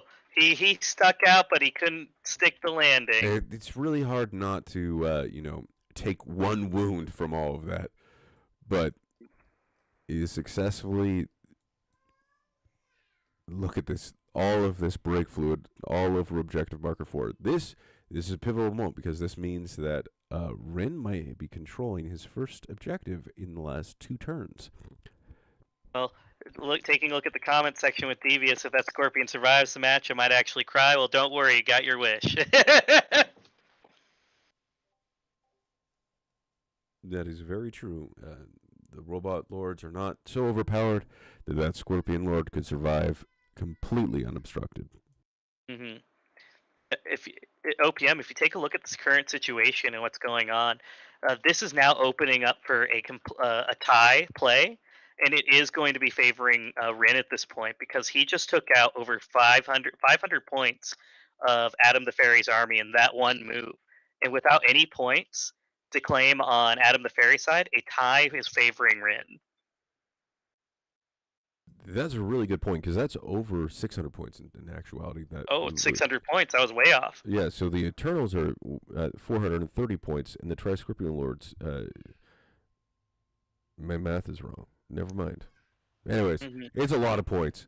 And so you're right. Without Rin losing anything yet, this is a big deal. So now we're coming in with, I believe, this transport attacking these units, correct? That's correct. The transport is attacking that unit.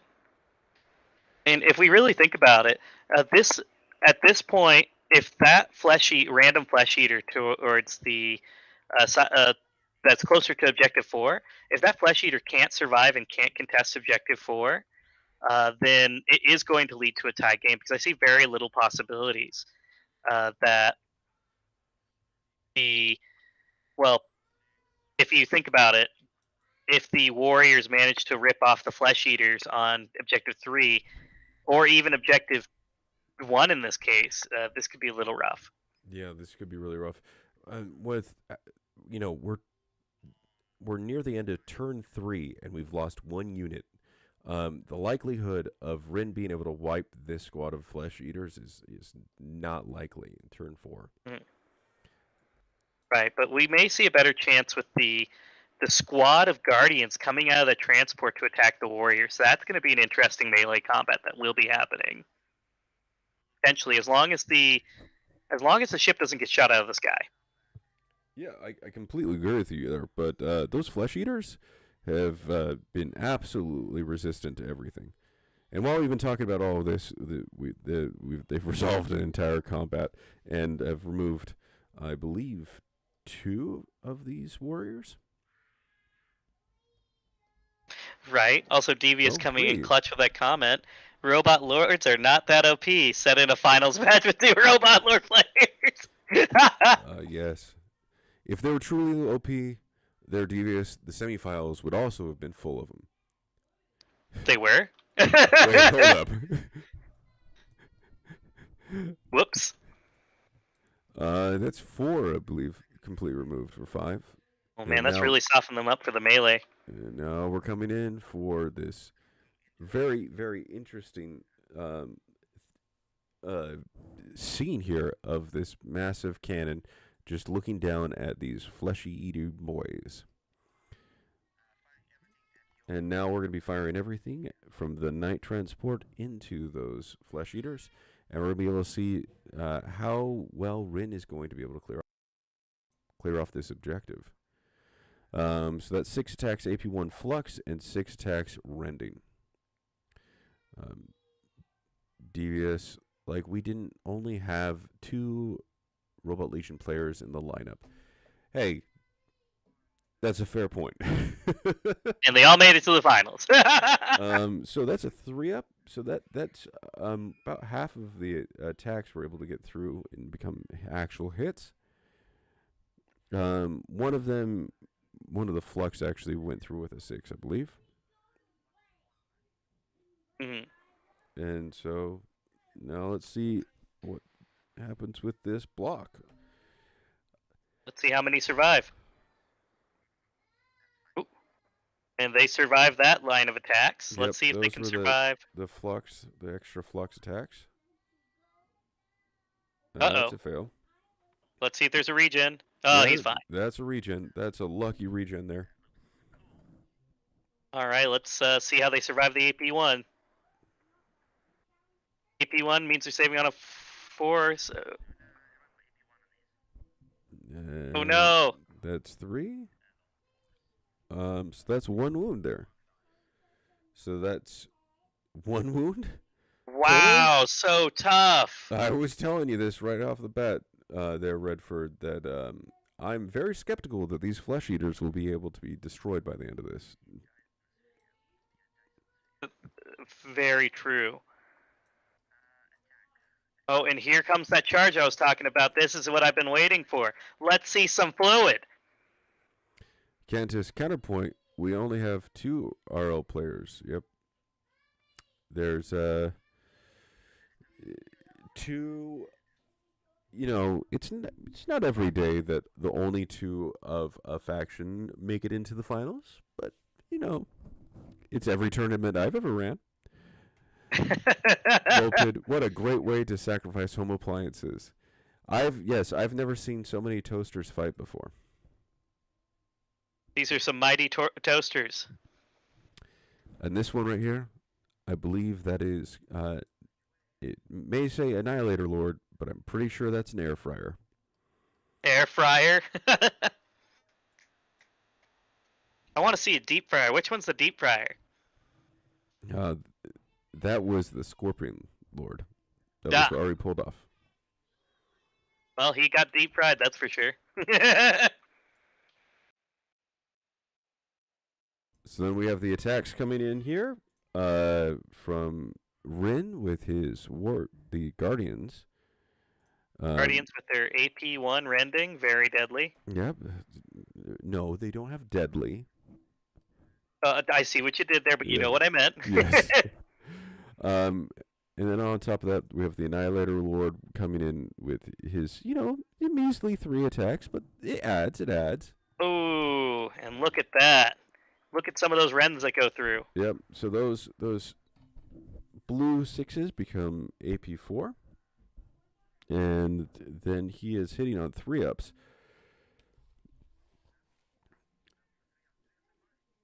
With AP, so we're gonna see how Adam responds. This is enough. This is enough hits to completely wipe the rest of the squad. Absolutely. And if you think about it, the Warriors are only generally a 4-up, so they're going to be saving on a 5-up in this case. But except for the rending, they're saving on a 6-up. Yeah. So let's see here. He's saving on 5s. Oh, then 1 wound translates. From the rending, at least. Yeah, from the rending. And now we're going to do the rest We're gonna do the normal hits now. Again, he's saving on 4s on this one. He's so far Two saving saves. really well. Up. Oh, 2 for 3. So. it'll be. Yeah, Oh. okay, so 3 for 3. The 3 for 3 went through. Yeah, you're right. Nothing went through. Okay, now let's see what happens with the coup de grace right here. Yeah. Now we have the. We have. They're having a debate on which dice are going through. Yeah. Which So ones are? we have 8, I believe. Wait, no, 6. Oh, skill issue here. Dropping Oh, the skill dice. issue. Ooh, that's a lot that go through. That's all AP1. Yeah, AP1. Let's see if what. Wow, skill issue. Whoa! Ooh. That is 5 wounds. Ouch. Wow, total of 6 in melee. Then that removes all of those warriors, plus puts a wound on that robot lord.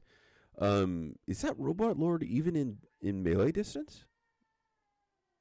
I mean, for all technical purposes, if we did a measurement, I believe he'd be 2 inches away from that guardian, so he could retaliate. But Okay. we do have some great comments about this. This is one weird, brave little toaster sequel. Not as dark as the original, though. That is 100% true. That movie probably scarred me for years. 10 out of 10 would recommend. Will be showing to my children.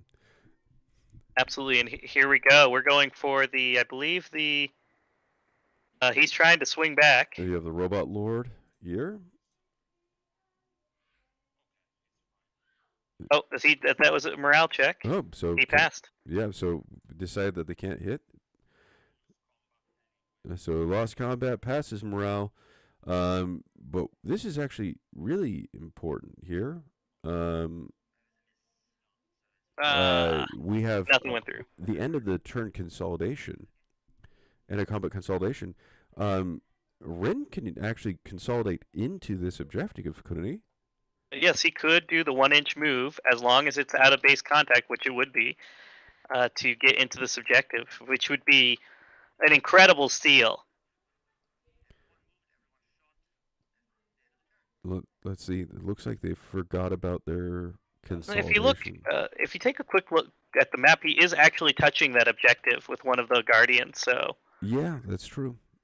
I would put it, and also the robot lord is no longer controlling that objective, and he already moved. So this objective is now officially in Rin's control, which means he has not only 1 but 2 objectives, which means he could have that tie that we were talking about. Yeah, we're going into turn 4, tied up objectives.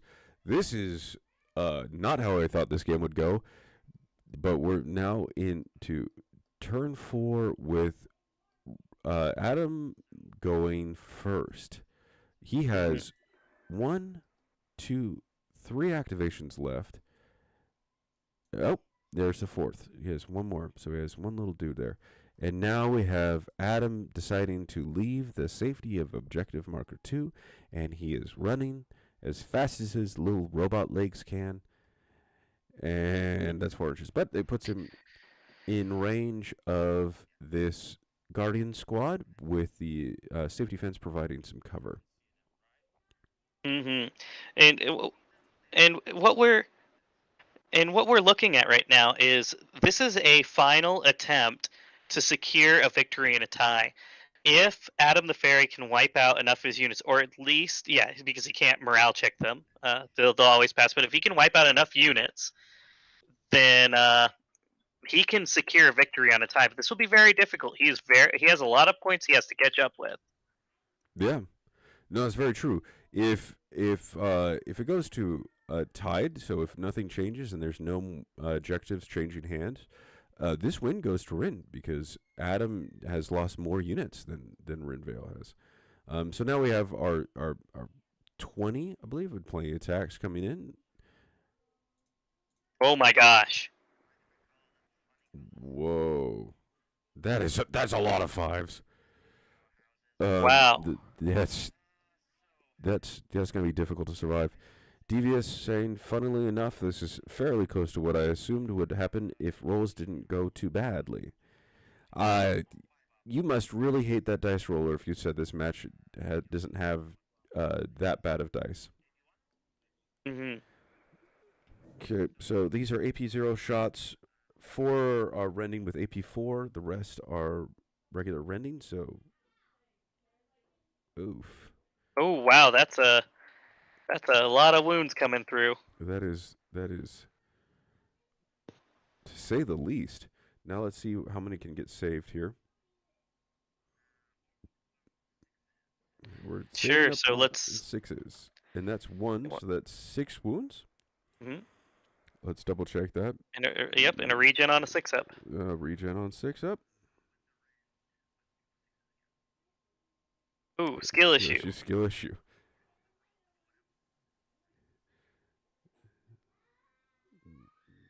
Let's see what happens with the rest of those rolls. Oh, Oof, one saved. That's 5. So that's 1, 2, 3, 4, 5, 6, 7. That's gonna drop him below half his squad size, which not a pleasant experience to say the least. Devious, have I not made it clear how I feel about the dice roller? Yes, you have. You absolutely love it, and you need to stop talking to people about how much you love the dice roller. And they passed their morale check. Cantus, I can back Devious up. Last night we had an Age of Fantasy game, and I made like 5 up eternal saves. So Cantus really preaching the glory of this dice roller. Okay, now it's Rin's turn, and he's coming in with this warrior squad. He's thinking about moving it and trying to find some way to get in there. Mm-hmm. It looks like he's going to attempt to do some shooting first. Based on doing a 4-inch move, an advanced move, mind you. Well, so that way he can shoot up the flesh eaters before probably moving in on that objective. With his other squad of flesh eaters. Not flesh eaters, warriors. The warriors, or potentially even the scarabs. Now that might be insult to injury. These bot swarms got the objective marker at the beginning. They lost it. They had to run away. They had a bad day fighting this squad of flesh eaters, and if they were able to come back in and reclaim objective marker 3, it would be a nice bow at the end of their story. Mm-hmm. Okay. True. And here comes the shooting. We got a little bit of flamethrower action, so let's see what happens with that. So 9 running shots. Ooh. On 3 up, so that's 6 total hits. Keep in mind the flamethrower went through, and we had 1 rend. Oh, so that's 8 hits. 1 of them is now at AP 4. The rest are AP nothing. Going against this, again, unbelievably tanky flesh eaters. Ooh, and there's going to be a wound that translates already. 1 wound so far. No, we're doing the rending ones next. Oh. 1 save. Oh, and another wound translates. So far, 2 are dying so far. Oh. Oh. So that looks like 3 dead. 3 more flesh eaters are going to bite the big one. They're pretty tough. That's unbelievable. You would have expected with rending, going against those robots, that this would have been a lot more deadly so far, but they've been able to survive quite a bit. This is I would say one of the most interesting matches that we've seen, mostly because of the prevalence of rending on both sides. Mm-hmm. Absolutely. And right now, if you look at, we're just determining if this is going to be a tie or... Yeah, this is either going to be a tie or full-blown victory for either side. But as I said, that flesh eater is going to attempt to contest. If it can survive, the victory surely will go to Adam the Fairy. Yes, no, this is actually a fantastic move by Adam the Fairy here, because now he's forcing the hand potentially of Rin to focus this entire unit into that Flesh Eater.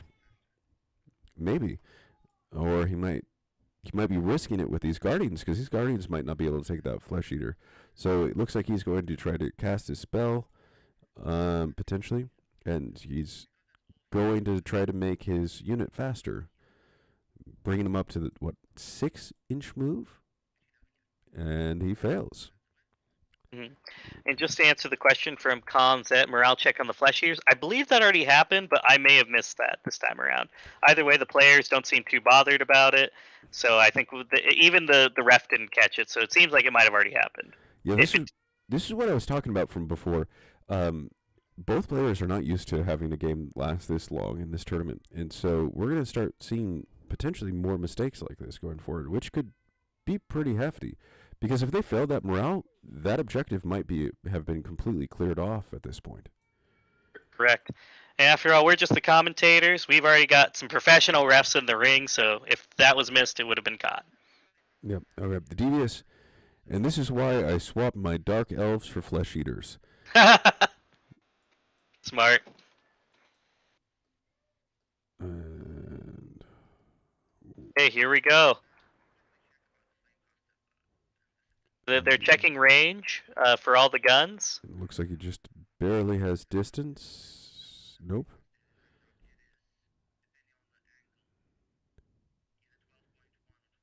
It looks like depending on what point it touches the base of the model, it could be either 12 inches or 12.1.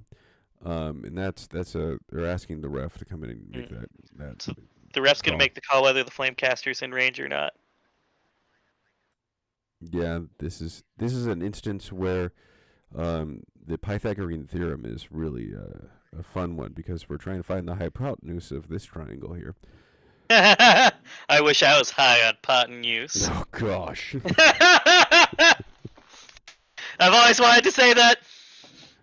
I got to check the stats. Yeah, so please don't leave, people. Thank you for watching this wonderful stream of ours and dealing with our fantastic jokes. That was the ripoff from a funnier a funnier skit. Yep. Let's see here. We're still waiting for that. All right, the ref is called at 12.1. Flamecaster cannot be used. Okay. Just by 0.1 inches. See, that's what I was saying about positioning earlier. It's so important. Yeah, but in that instance, you were referring to the distance to objectives. It's always interesting to have it when it comes to range. Okay, that was not a great... So we had 3 misses. One went through, and it was saved. So these Flesh Eaters have survived. The Robot Lord of Adam, the Fairy, is going to move into that objective more securely to potentially contest it. Can't the Scarabs just rush 3, contest it, tie, then win the game? That's making a lot of assumptions, if you ask me. Sorry to cut you off, but let's say officially Adam the Fairy contests 4, 1, and 3. He would still have full control objective 2, which would cause him to win the game. So yes, they could rush and attempt to contest, but someone's got to get a lead in this. And I mean someone's got to get 2 objectives captured to get a firm win on this. If there's only 1 objective captured, this is going to lead to an Adam the Fairy win. Big calling it. Oh, never mind. They're coming in around swooping, and then they're going to be charging those Flesh Eaters. I personally do not like that move. Mostly because they could die. And that would leave them with relying on these ones to come in. But I think it's safe to say at the end of turn 4, objective 3 is most likely being owned by Rin. Eventually, it just has to survive this next furious attack from the Scarabs. Attacks from the Scarabs, attacks from the Night Transport, attacks from the Warrior Squad. They believe the Warrior Squad already attacked. That's what caused them to take wounds earlier, remember? 1, 2, 3, 4, 5, 6, 7. Oh, yeah, that's true. I thought there was 2 squads there. Never mind. Okay, that's the attacks from All right, and only one flesh eater died from that combat. Impressive. yeah, that's actually what I would expect from six quality 6 attacks going against the flesh eaters. So statistically speaking, that checks out. But these things have been living longer than they should. Big Pig saying, yeah, he didn't need to kill flesh eaters with these bot swarms, but one more wound and one more wound.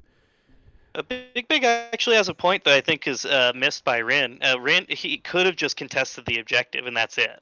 He really didn't need to do anything with them besides just contest. But I suppose killing flesh eaters is more fun than not.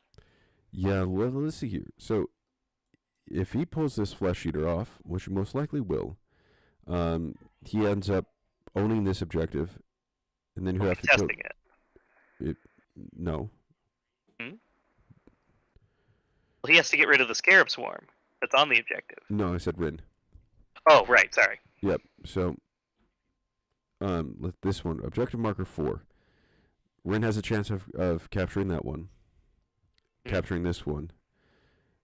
We'll see. And nothing here. So there's a chance that it might become a 2 contested and 2 owned objectives tie. All right, here it comes. Oh, 1 save, but that's still a wound. And this is the counterattack from the flesh eaters to the robot. No, the bot swarms. They lost one.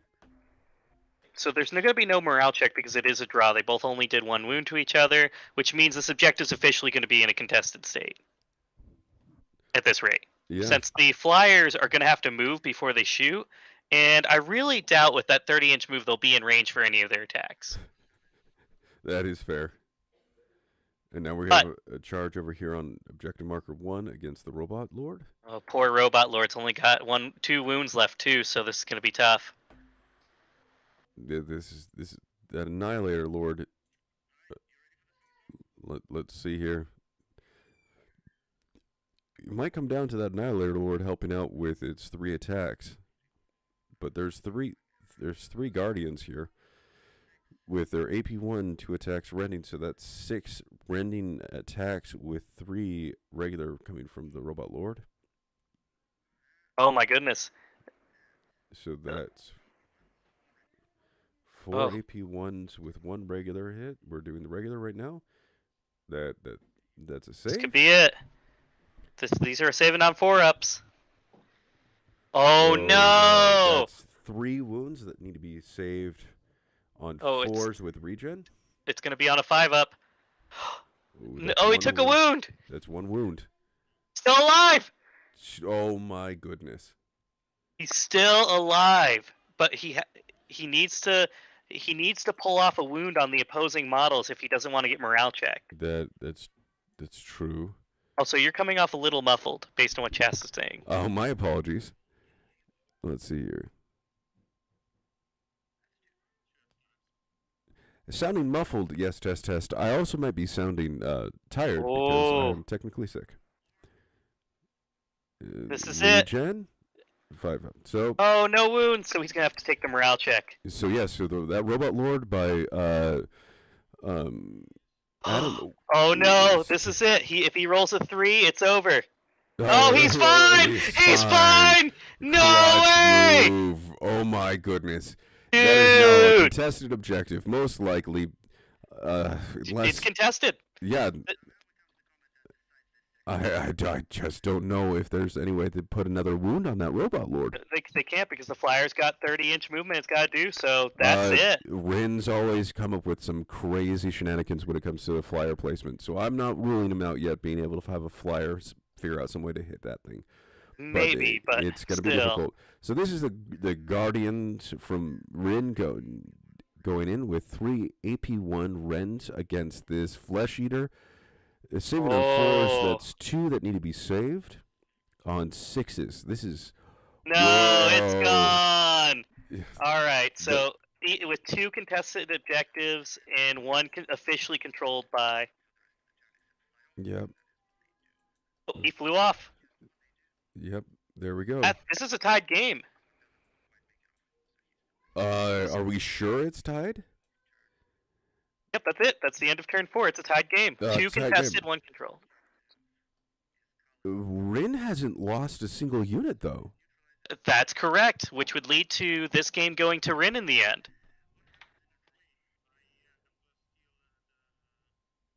Wait, hold on.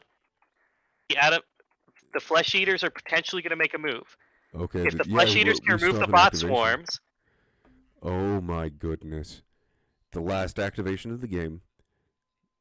They're fatigued, so they have to hit on 6s.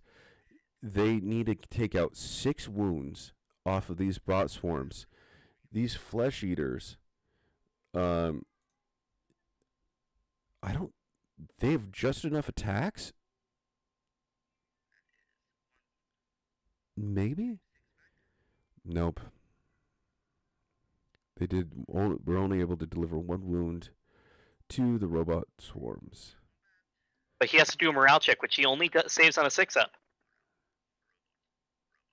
Oh. It wasn't enough. So only lost 1 model, which leaves the last remaining model of the bot swarms onto the objective still contested. So that's it. That's still a tie game like I predicted. We've got 2 contested objectives with the draw going to Rin.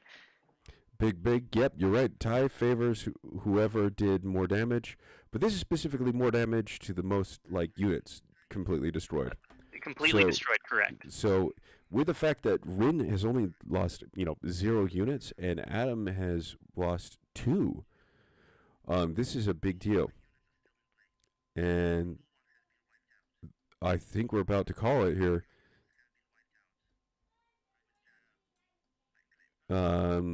Sorry, this is not interesting radio here, but we got the claim here. Rin Vale, the underdog of this entire tournament, coming in with an absolutely against the meta list with the Robot Legions, has claimed victory over this tournament. This is unbelievable. I would have never expected this. Wow, what an upset! I can't wait till we bring in the contestants to hear their thoughts on this match. Yeah. Well, let's join them in the... I'm going to hop into Game Table 2. Do you mind, Redford, letting them know to join me there? Of course. I'll let them know.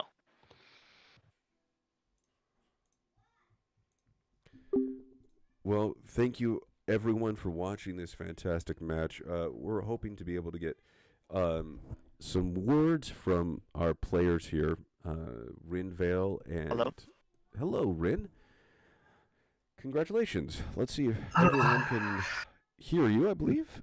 So that was very hard fought. Holy gods. That was an unbelievable match. I've never seen anything like this. This is absolutely incredible.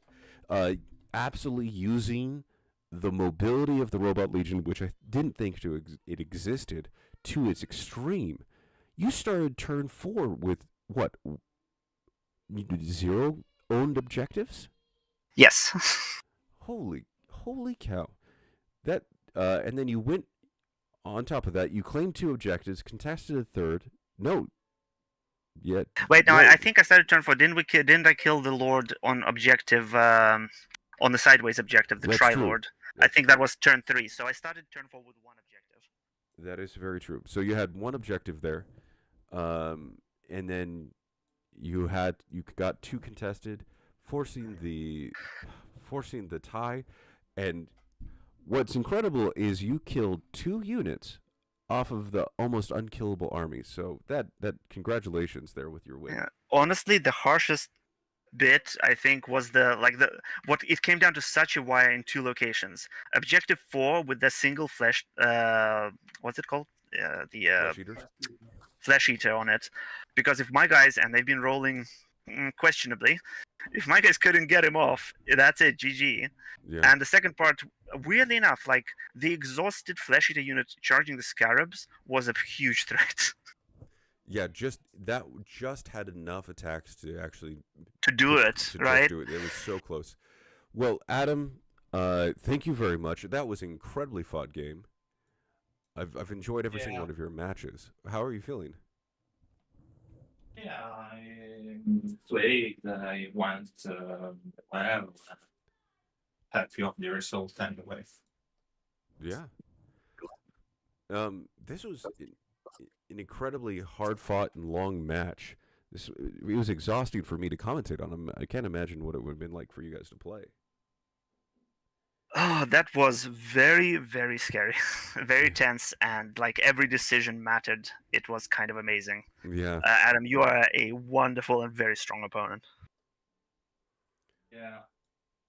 Well, thank you very much, both of you, for being fantastic participants in this tournament and for coming and playing an amazing game. Rin, you've won the trophy and the plaque.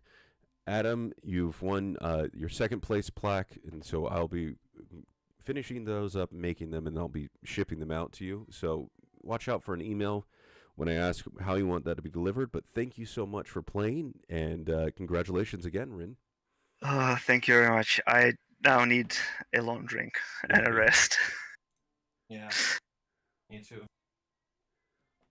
Well, with that, thank you very much, everyone, for watching this fantastic match of ours. A total upset, but I appreciate it, and I hope you all enjoy the rest of your day and the holidays. And please take the chance to like this video and subscribe to my channel. But I will talk to you all later.